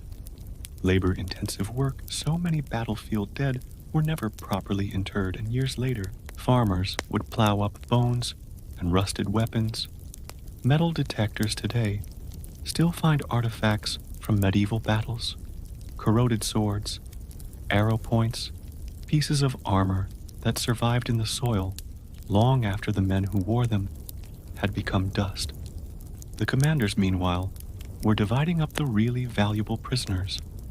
Knights and nobles captured during the battle were worth enormous ransoms, so these men were treated well housed, comfortably, and eventually returned to their families in exchange for payment that could fund entire military campaigns. Common soldiers who'd been captured faced different treatment. If they had any value as laborers, they might be kept as slaves or servants, but if not, they were often killed outright because feeding prisoners was expensive and nobody wanted to waste resources on worthless captives. This was the aftermath of medieval warfare. Not glorious, not honorable, just efficient, brutal scavenging. The dead were stripped of everything valuable, their bodies left to feed crows and rats, and life moved on. The survivors now had to carry their plunder, protect it from being stolen by their own side, and somehow get it home without being robbed by bandits, fellow soldiers, or corrupt officials. Because while the battle was over, the war was never really finished. The battle was won or lost. Either way, the army was disbanding, and you were expected to find your own way home. For the knights and nobles, this was straightforward. They had horses, retinue, money for inns and food, and they'd ride home in relative comfort, their war stories already being polished for future tellings. For you, the common soldier, getting home was another ordeal that might kill you after you'd somehow survived everything else. First, you had to figure out where you were, as medieval soldiers often had only the vaguest idea of geography beyond their immediate local area. You'd been marched for weeks through unfamiliar territory, fought a battle somewhere that might not even have a proper name, and now you were expected to navigate hundreds of miles back to your village. Some armies stayed together for the initial part of the journey, marching toward friendly territory before disbanding, which offered protection from bandits and hostile locals. But once you reached the border of your home region, you were on your own. The wounds you'd taken in battle were still with you. That cut on your arm from a sword blade still infected red and swollen weeping pus that stained your clothes, and that blow to the ribs from a warhammer, probably a fracture that sent shooting pains through your chest. Every time you breathed deeply, you were traveling while injured, with no medical care, through territory that ranged from indifferent to actively hostile. Every step was painful, and every mile was an achievement. Food was scarce. The army's supply system, such as it was, no longer existed, so you had to forage, beg, or steal food to survive. Foraging meant eating whatever you could find: berries, nuts, roots, grass if you were desperate enough, and most of it was inadequate nutrition for a man trying to walk 20 miles a day. Begging meant approaching villages and farms asking for charity. Sometimes it worked, as Christian duty demanded feeding the hungry, and some people took that seriously. But most villagers had been raided and robbed by soldiers so many times that they viewed any armed man as a threat. Stealing was risky, but sometimes necessary. You could take food from fields or orchards, but if you were caught, local justice was swift and brutal, with peasants beating thieves to death with farming tools or handing them over to local authorities who would hang them without trial. Your plunder, if you'd managed to acquire any, made you a target. Other soldiers, your former comrades, would rob you if they thought you had something valuable. As the bonds of fellowship that had existed during the campaign dissolved the moment the army disbanded, and you couldn't trust anyone, that man from the next village over who'd fought beside you in the shield wall, he'd cut your throat for a decent sword or a purse of coins, as survival made everyone desperate, and desperate men were dangerous. Bandits watched the roads specifically for disbanded soldiers. They knew veterans would be carrying weapons, armor, possibly loot from the battlefield, and groups of brigands would ambush individual soldiers or small groups, killing them and taking everything. The smart approach was to travel in larger groups, but large groups moved slowly and attracted attention. Small groups moved faster, but were vulnerable to attack. Traveling alone was fastest, but essentially suicidal. You had to sleep rough every night. Inns existed, but they were expensive, and often wouldn't accept common soldiers anyway, as innkeepers had learned that soldiers meant trouble, fighting, drinking, inability to pay theft. So most would turn you away at the door, forcing you to sleep wherever you could find shelter, under trees, in abandoned buildings, in ditches, if necessary. Every night was a gamble that you wouldn't be murdered in your sleep by fellow travelers, bandits, or local villagers who didn't want soldiers in their area. The weather was a constant enemy. Rain soaked through your inadequate clothing, leaving you shivering, and miserable cold at night penetrated to your bones because you had no proper bedding. And heat during the day was exhausting when you were already weakened by injuries and poor nutrition. Your clothes, already worn and damaged from the campaign, continued deteriorating. The same tunic you'd worn for months was now torn, stained with blood and mud, and falling apart at the seams, and your shoes, if you still had them, were held together with strips of cloth and determination. Disease was still killing men on the journey home. The dysentery that had plagued the army during the campaign continued affecting survivors. Infected wounds got worse without treatment, and respiratory infections spread among groups of travelers sleeping in close quarters. Some men didn't make it. They'd collapse by the roadside, too exhausted or sick to continue, and fellow travelers would check if they had anything worth taking, then leave them to die alone. It was harsh, but practical, as you couldn't carry a dying man hundreds of miles. Villages you passed through were hostile or fearful. Local peasants had been dealing with soldiers for months or years, with armies marching through, taking food, conscripting men, and fighting battles that destroyed crops and buildings. So they were tired of war, and everyone associated with it. Some villages would leave food at the outskirts to encourage soldiers to move on without entering. Others would send armed men to escort soldiers through their territory as quickly as possible, and a few would attack stragglers outright, especially if the group was small enough to overwhelm. River crossings were particularly dangerous. Bridges were rare and often guarded by locals who charged tolls or simply refused passage to soldiers. Fording meant getting soaked, which could lead to illness or hypothermia. Swimming meant risking drowning, especially if you were wounded or carrying equipment. Some entrepreneurs set up ferry services specifically to take advantage of returning soldiers, charging exorbitant rates for passage, while others were bandits in disguise, taking your money and then robbing you on the far side. The journey home could take weeks or months, depending on how far the campaign had taken you and how well you could travel with your injuries. Every day was a struggle to find food, avoid danger, and keep moving despite pain and exhaustion.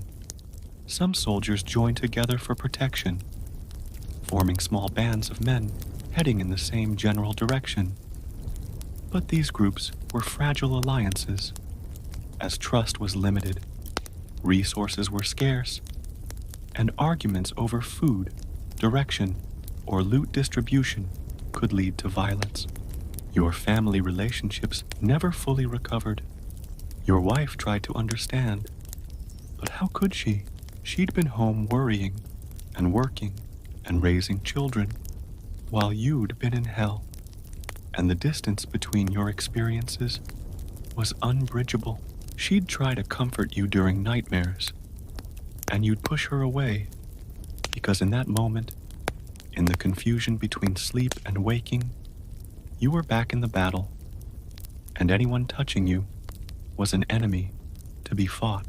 You'd snap at her over trivial things, meals that weren't ready on time, children making too much noise, visitors who stayed too long, and she'd forgive you because she understood you'd been through something terrible. But the constant tension wore on both of you. Some marriages ended, others became cold, functional arrangements where husband and wife lived like polite strangers, sharing a house, but not a life, as the emotional intimacy that had existed before the war was gone, replaced by careful distance and unspoken resentment. Your children feared you. The father who'd left was a familiar figure, perhaps strict, but predictable and safe, while the man who'd returned was different, moody, violent, prone to sudden rages over nothing. They'd learned to be quiet around you, to avoid setting off your temper. When they looked at you, you could see the fear in their eyes. Not just fear of punishment, but a deeper fear, the recognition that their father had become someone dangerous, unpredictable, and damaged beyond repair. The guilt was overwhelming. You'd survived when so many others had died. Men better than you, braver than you, more deserving of life, had been killed while you'd somehow lived. The randomness of it was maddening.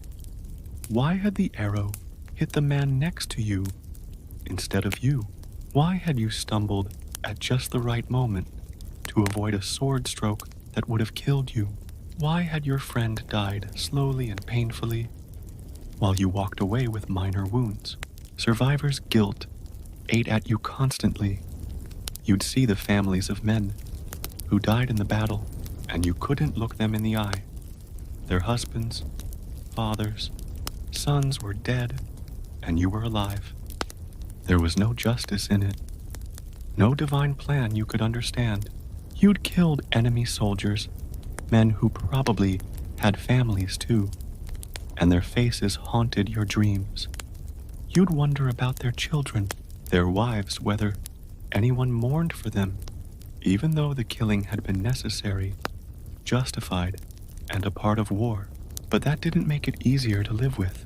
The village priest tried to help, hearing your confession, absolving your sins, and reminding you that you'd fought in a just war, where killing in battle wasn't murder in God's eyes. But theological forgiveness couldn't erase the memories or quiet the guilt. Years would pass. The immediate trauma would fade slightly, though never completely. You'd learn to manage the nightmares, to control the anger, and to function in civilian life despite everything you'd been through. You'd find work that accommodated your injuries, develop coping strategies for the bad days, and rebuild relationships with your family, though they'd never be the same as before the war. You would never be the same man who'd left the village that day when the bailiff came calling. That person was gone, left behind on a battlefield, whose name you might not even remember clearly. Medieval veterans carried their wars with them forever. They'd die decades later, old men who'd never truly escaped the battle, still fighting enemies in their dreams, still hearing the sounds of men dying, still wondering why they'd survived when so many others hadn't. And when they died, maybe then they'd finally find peace. Or maybe not. The chronicles and histories written about medieval battles focus on the great men, kings and nobles, the knights who performed heroic deeds, the strategic brilliance of commanders. They talk about honor and glory, about divine favor and righteous causes, about the rise and fall of dynasties. They don't talk about you. The historical record is almost silent on what common soldiers experienced. Their stories weren't written down because they didn't matter to the chroniclers who composed the official accounts. You weren't important enough to remember individually. You were just numbers, casualties, losses, acceptable sacrifices in someone else's political calculations. But collectively, the cost was staggering beyond comprehension. Every medieval battle killed thousands of common soldiers, not just in the fighting itself, but in the diseases that swept through armies and the famines that followed military campaigns, leading to economic devastation that destroyed entire regions for generations. The 100 Years' War, spanning over a century, killed hundreds of thousands of people. The vast majority were peasants, soldiers, conscripted from their villages, civilians caught in the path of marching armies, and families who starved when their breadwinners were killed or crippled. The Wars of the Roses devastated England's population, particularly the nobility, but the common soldiers who filled out the battle lines paid an equally heavy price. Towton alone may have killed 28,000 men in a single day, most of them farmers and laborers who'd never wanted to fight. The Crusades turned the eastern Mediterranean into a graveyard. Entire armies died of disease before reaching the Holy Land, and those who survived the journey often died in futile assaults on fortified cities. The Children's Crusade saw thousands of young people sold into slavery or killed outright, all in the name of God. And for what? Most medieval wars were fought over territorial disputes between nobles, succession crises, or abstract concepts of honor that meant nothing to the men doing the dying. You didn't fight for freedom or justice. You fought because you were told to, and you died because someone else's ambition demanded bodies to fill graves. The economic impact of medieval warfare on peasant communities was catastrophic and long-lasting. Every man conscripted was a man not working the fields during crucial planting or harvest seasons, and entire regions would suffer crop failures because too many workers had been taken for military service. Families left behind struggled to maintain farms and workshops, forcing women and children to do work previously done by adult men, often unsuccessfully. Harvests failed, livestock died from neglect, and debt accumulated as families borrowed money to survive, often losing their land when they couldn't repay. The soldiers who did return were often too damaged to work effectively. A man missing a hand couldn't operate many farming or crafting tools. Someone with a severe limp couldn't keep up with the physical demands of agricultural labor, and veterans with head injuries might be unable to perform any complex tasks. These men became economic burdens on families that were already struggling. Instead of contributing to household income, they required care and support they often couldn't reciprocate. The emotional and financial strain destroyed countless families across medieval Europe. The social fabric of medieval society was built on these sacrifices, but the sacrifices were never voluntary and rarely honored. The feudal system demanded that peasants give their labor, their resources, and their lives to their lords, supposedly in return for protection, but in reality, they received exploitation. Lords used their military obligations to extract wealth and labor from peasants, and the threat of conscription became a tool of social control. Resist the Lord's demands, and you might find yourself in the front rank of the next battle. The psychological toll on medieval society is impossible to calculate accurately, but the evidence suggests it was massive. How many veterans returned home violent, broken, unable to function as husbands and fathers? How many families were destroyed by men who'd seen too much, done too much, suffered too much? How many children grew up fatherless, or with fathers who couldn't be fathers anymore? How many women became widows, or were forced to care for permanently disabled husbands? How many communities lost their most productive members to wars they had no voice in starting? Medieval people understood this cost better than we might expect. There's a reason common folk weren't enthusiastic about war, despite the cultural glorification of military valor. There's a reason desertion was so common that draconian punishments were needed to prevent it. There's a reason peace treaties were often welcomed by everyone, except the nobility who profited from conflict. They knew what we've forgotten in our romanticization of medieval warfare, that battles were hell, that soldiers were victims as much as participants, and that the glory and honor existed only in stories told by people who'd never stood in a shield wall watching their friends die. The long-term consequences rippled through generations. Veterans' children often grew up in poverty because their fathers couldn't work.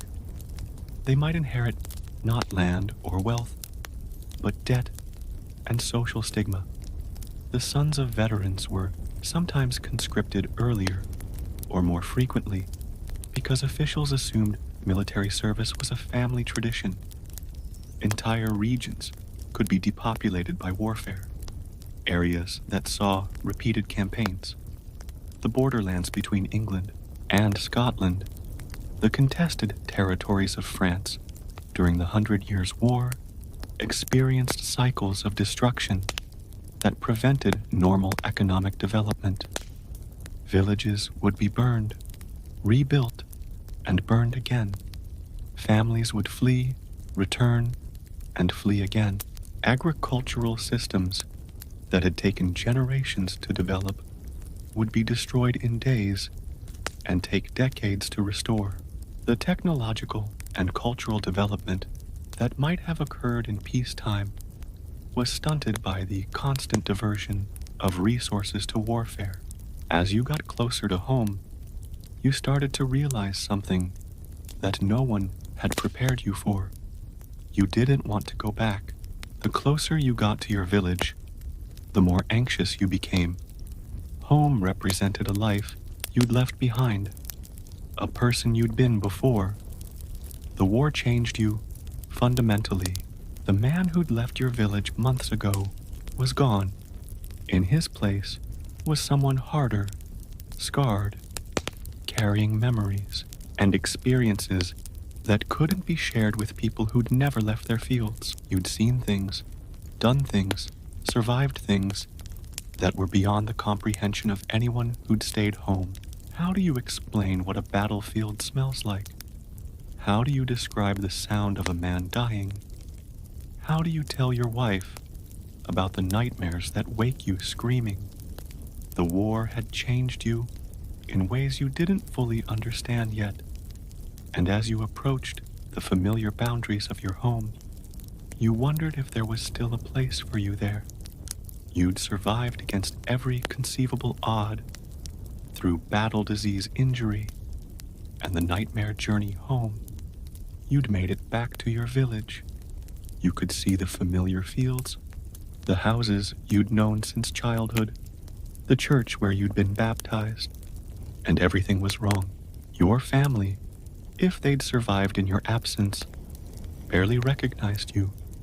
You'd left as a relatively healthy man, probably overweight by medieval standards, which meant you had enough to eat most of the time. But you returned gaunt, hollow-cheeked, your clothes hanging loose on a frame that had lost $30 or $40 lobby. Scars marked your body. The sword cut on your arm had healed badly, leaving a puckered line of scar tissue.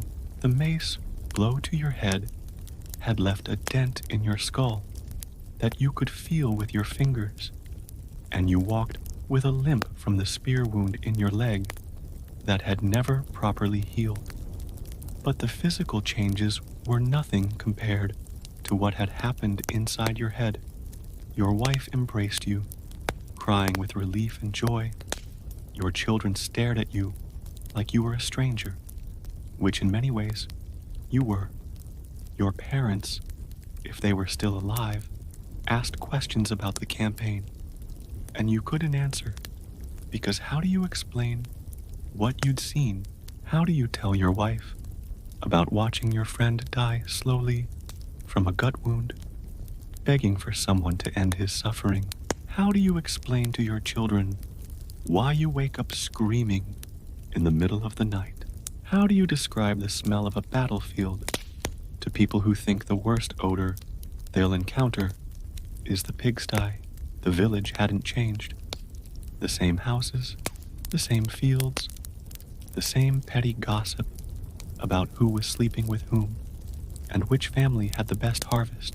The problems that had seemed important when you left, boundary disputes, unpaid debts, social rivalries, now felt meaningless.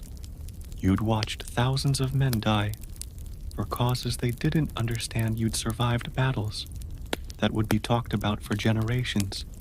You'd seen the worst and best of human nature, usually in the same day. And now people wanted to discuss whether the miller was charging fair prices for grain. Post-traumatic stress disorder wouldn't be named for centuries, but medieval soldiers absolutely suffered from it, with symptoms identical to what modern veterans experience, but without any understanding of what was happening or any effective treatment. You couldn't sleep without nightmares. The battle would replay in your mind with vivid clarity. You'd relive the moment when the lines crashed together, the sounds of men dying, the feeling of your spear punching through human flesh, and you'd wake up in a cold sweat, heart pounding, sometimes screaming. Loud noises would send you into panic. A door slamming sounded like shields clashing thunder, reminded you of cavalry charges and the sound of metal on metal. A blacksmith working someone sharpening a blade would make you flinch and reach for weapons you no longer carried. You developed hypervigilance, constantly scanning for threats that didn't exist. In crowds, you'd position yourself where you could see all the exits. You'd sit with your back to walls, and you'd wake up multiple times each night, listening for sounds that might indicate danger. Your temper had changed. Little things would enrage you. A spilled drink, a crying child, someone walking too close behind you. You'd been living with constant threat for so long that normal life felt wrong, unsafe, and you'd lash out at your family unable to explain why you were so angry all the time. The work you'd done before the war, farming, carpentry, whatever trade you'd practiced, was either impossible or unbearable. If you'd lost fingers or a hand, physical labor was out of the question. Even if you were physically intact, you found it hard to care about anything. Planting crops seemed pointless when you'd seen entire armies die for nothing. Building furniture felt trivial after surviving battles that decided the fate of kingdoms, and the long-term thinking required for agriculture, planning next year's harvest, maintaining tools, caring for livestock, was beyond you when you were still struggling to get through each day. Your relationship with God had changed. You'd prayed desperately for survival, made bargains with saints, watched priests promise that God favored your cause, while identical priests on the other side made identical promises to your enemies. The contradictions were impossible to ignore. Some veterans became more religious, interpreting their survival as divine intervention. Others lost faith entirely, unable to reconcile a loving God with the horrors they'd witnessed, and most fell somewhere in between, still believing, but with a faith that was harder, more complicated, shot through with doubt. Drinking helped when you could afford it. Alcohol could numb the memories, quiet the nightmares, and make the world seem bearable for a few hours. Many veterans became heavy drinkers, spending whatever money they had on ale or wine, trying to forget what couldn't be forgotten. Villages had their share of former soldiers who spent their days drunk in taverns, telling war stories to anyone who would listen. These men became familiar figures, scarred, limping, haunted, always ready to describe battles that grew more heroic with each telling. But even drunk, the memories remained. Alcohol might postpone the nightmares, but it couldn't erase them. The physical injuries were permanent reminders of what you'd endured. That limp from your leg wound wasn't going away. The chronic pain from ribs that had never set properly was your constant companion, and the missing fingers made every task more difficult. Medieval medicine had nothing to offer for chronic pain. Relief was limited to alcohol, prayers, and endurance. Physical therapy didn't exist, so you just learned to live with the damage, adapting as best you could. The community treated you differently now. You were marked, changed, no longer quite one of them. Parents didn't want their children playing too close to your house. Women avoided making eye contact, and even the church seemed uncomfortable with you, as if the violence you'd participated in, however justified, had stained your soul. People were afraid of veterans, and for good reason. You'd been trained to kill. You'd done it, and that knowledge was written in your posture, your eyes, the way you moved through the world.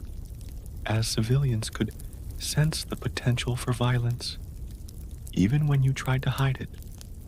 Some villages had multiple veterans, men who'd served in the same campaign or different wars, and you'd gravitate toward each other, the only people who understood what you'd been through.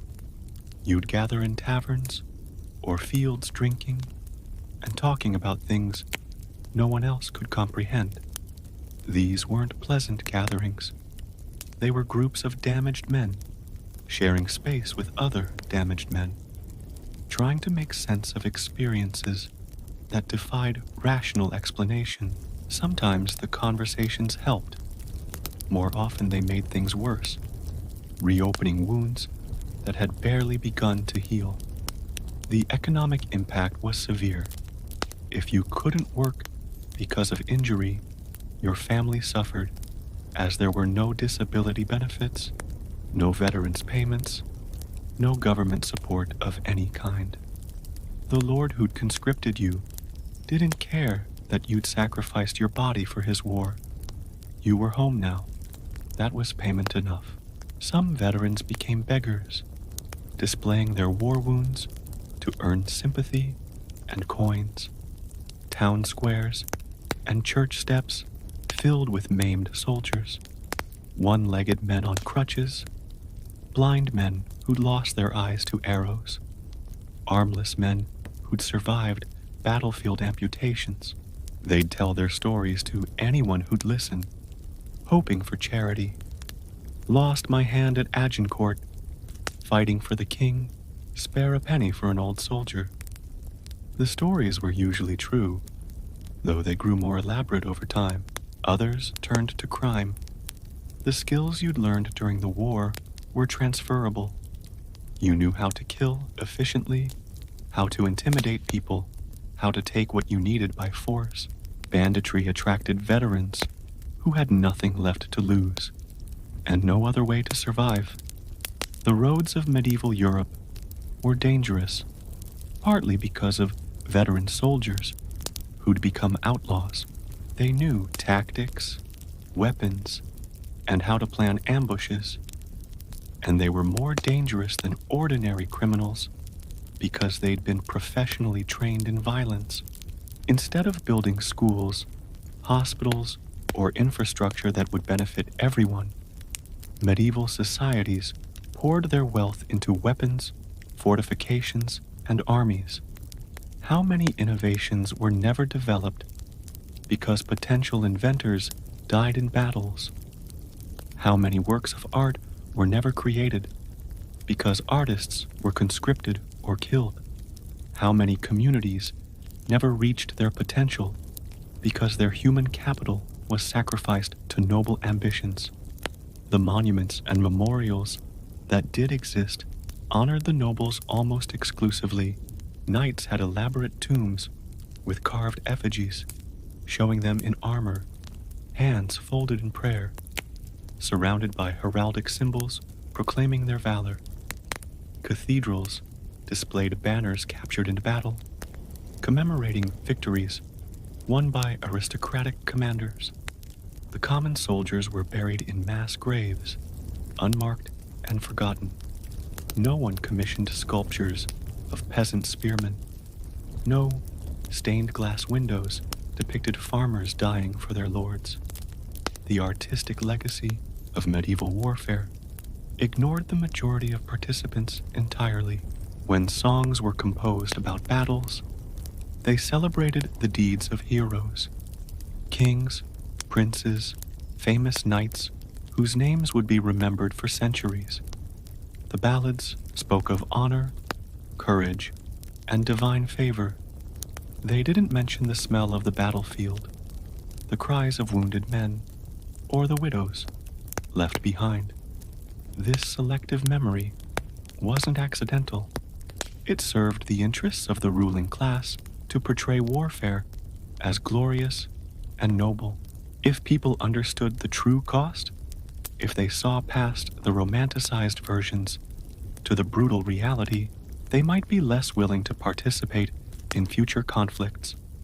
So, the real history was suppressed, forgotten, or ignored. The stories that survived were the ones that served power, not truth. Even today, our popular culture perpetuates these myths.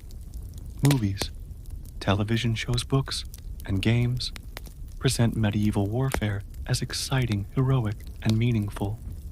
The protagonists are always nobles or exceptional individuals, and the common soldiers are background characters, faceless extras who exist only to make the heroes look good. We see the armor and weapons as impressive rather than inadequate. We focus on individual combat rather than mass slaughter. We emphasize the honor and glory while ignoring the disease, starvation, and terror that defined most soldiers' experiences. This romanticization does a disservice to everyone who suffered through the reality of medieval warfare. It reduces their experiences to entertainment, their sacrifices to plot devices, their trauma to background noise. The fact that we don't remember this, that our popular culture has turned medieval warfare into adventure stories, is perhaps the final insult to everyone who suffered through it. They died in agony so that we could enjoy fantasy versions of their misery. But we can choose to remember differently. We can honor their experiences by understanding what really happened, not the sanitized versions created for our comfort. We can acknowledge that the past wasn't more noble or heroic than the present. It was just more brutal and more honest about its brutality. So there it is. What actually happened in a medieval battle? From the moment some lord's bailiff knocked on your door to drag you from your fields through the nightmare of campaign life to the horror of combat itself, and finally to the long, painful aftermath that nobody talks about because it doesn't fit our fantasies about the past. It wasn't glorious, it wasn't honorable, it wasn't romantic or exciting or any of the things Hollywood has convinced us medieval warfare was like. It was terrifying, painful, disgusting, and traumatic in ways that would break most modern people within days. You did not die heroically in single combat with a worthy opponent while stirring music played in the background. You died crushed in oppressive bodies, stabbed from behind by someone you never saw, or you survived the battle only to die days later from an infected wound while lying in your own filth. You didn't fight for noble causes or grand ideals. You fought because refusing meant death, and even accepting meant probable death. But at least the social pressure made the choice feel inevitable. You stood in line with other terrified men, most of whom you didn't know and couldn't communicate with, waiting for the enemy to crash into you like a human avalanche. If you somehow survived the actual fighting, you weren't rewarded with honor, glory, or recognition. You were sent home with wounds that would never heal properly, memories that would poison your sleep for the rest of your life, and a community that would never fully understand or accept what you'd become. The reality of medieval warfare was that common soldiers were expendable resources in conflicts that didn't concern them. They were human ammunition fired at enemy formations and considered acceptable losses by commanders who never risked their own lives in the front ranks. You weren't a hero in some grand narrative. You were a victim of a social system that treated human life as cheap and disposable, especially if that life belonged to someone poor, uneducated, and powerless. And yet somehow, they did it. Thousands upon thousands of medieval soldiers, conscripted against their will, marched to battlefields across Europe and beyond. They fought because the alternatives were worse. They survived when they could, died when they couldn't, and left behind almost nothing except the occasional bone fragment discovered by archaeologists centuries later. Their courage wasn't the courage of stories, the brave knight facing down overwhelming odds to save the kingdom. It was something more fundamental and more tragic, the courage to keep putting one foot in front of the other, even when you knew where the road led, the courage to stand in formation and wait for enemies to try to kill you, because running meant certain death from your own side, the courage to keep living after experiencing things that should have broken any reasonable person. This was real courage, not the flashy, dramatic kind that makes for good entertainment, but the quiet, desperate kind that lets people endure the unendurable because they have no choice. Their suffering wasn't meaningful in any cosmic sense. They didn't die to make the world better, or to advance civilization, or to protect future generations. They died because powerful men wanted things: territory, wealth, prestige, and were willing to spend other people's lives to get them. But their suffering was real, and it deserves to be remembered accurately, not romanticized, not sanitized, not turned into entertainment, but acknowledged for what it was: the price ordinary people paid for extraordinary cruelty disguised as politics. We owe it to those forgotten soldiers to remember the truth, not because it makes us feel good, but because forgetting dishonors their memory. They deserve better than being reduced to background extras in someone else's adventure story. The next time you watch a medieval battle scene in a movie, or read about glorious warfare in a historical novel, remember this: every person in that scene represents someone real who experienced something far worse than any filmmaker would dare to show. Someone with a family, dreams and fears. Someone who probably didn't want to be there, and who paid a terrible price for being forced to participate in someone else's war. That's the real history. That's what actually happened in a medieval battle. War isn't an adventure. It's not romantic. It's not a solution to political problems.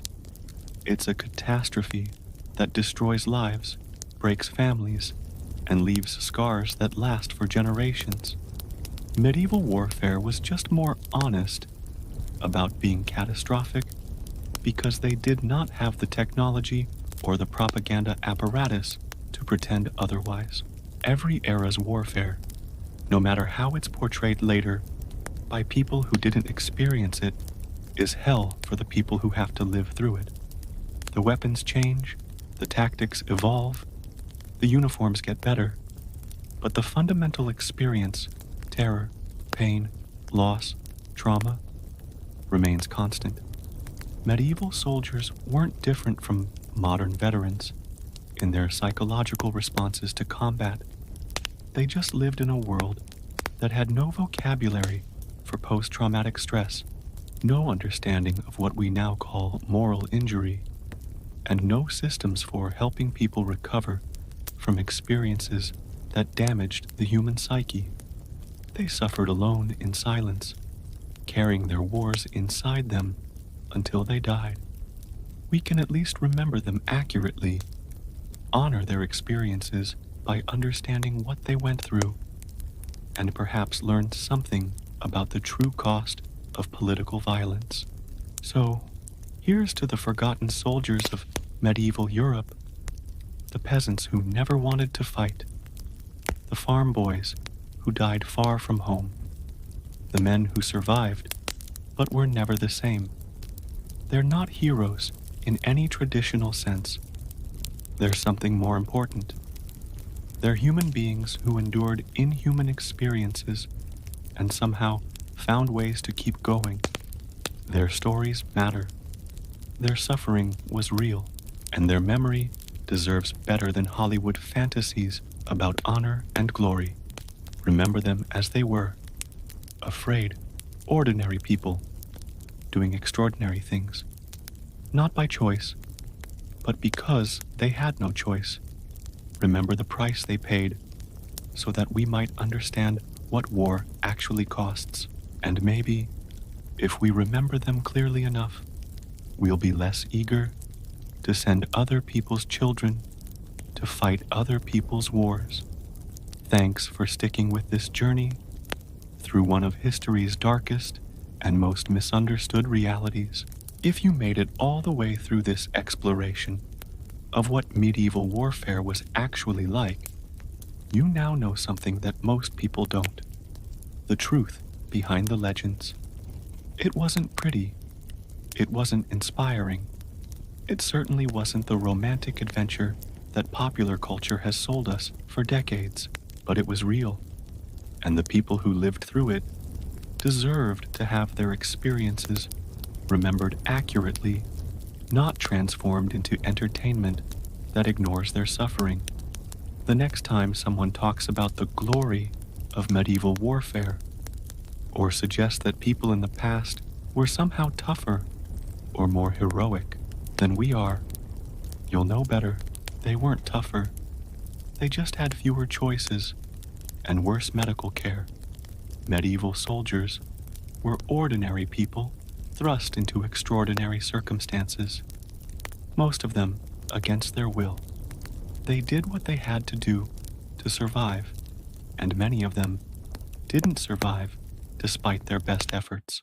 The ones who did make it home often carried the war with them for the rest of their lives in ways that their communities couldn't understand or accommodate. We have covered a lot of ground tonight, from the moment of conscription through the march to battle, the fighting itself, the aftermath, and the long journey home to a life that could never be the same. Each stage was its own particular kind of hell, and most soldiers experienced all of them. If this has given you a new perspective on medieval history, or if it's helped you understand something about the nature of warfare more generally, then maybe these forgotten soldiers' stories have served a purpose. After all, take care of yourselves out there. Remember to like and subscribe if you want more history that doesn't sugarcoat the past, and sleep well, knowing that you'll never have to experience what those medieval soldiers went through. Their wars are over, their suffering is done, but their memory deserves to live on, honestly told, for as long as we remember that history is made by real people paying real prices for other people is decisions. Good night.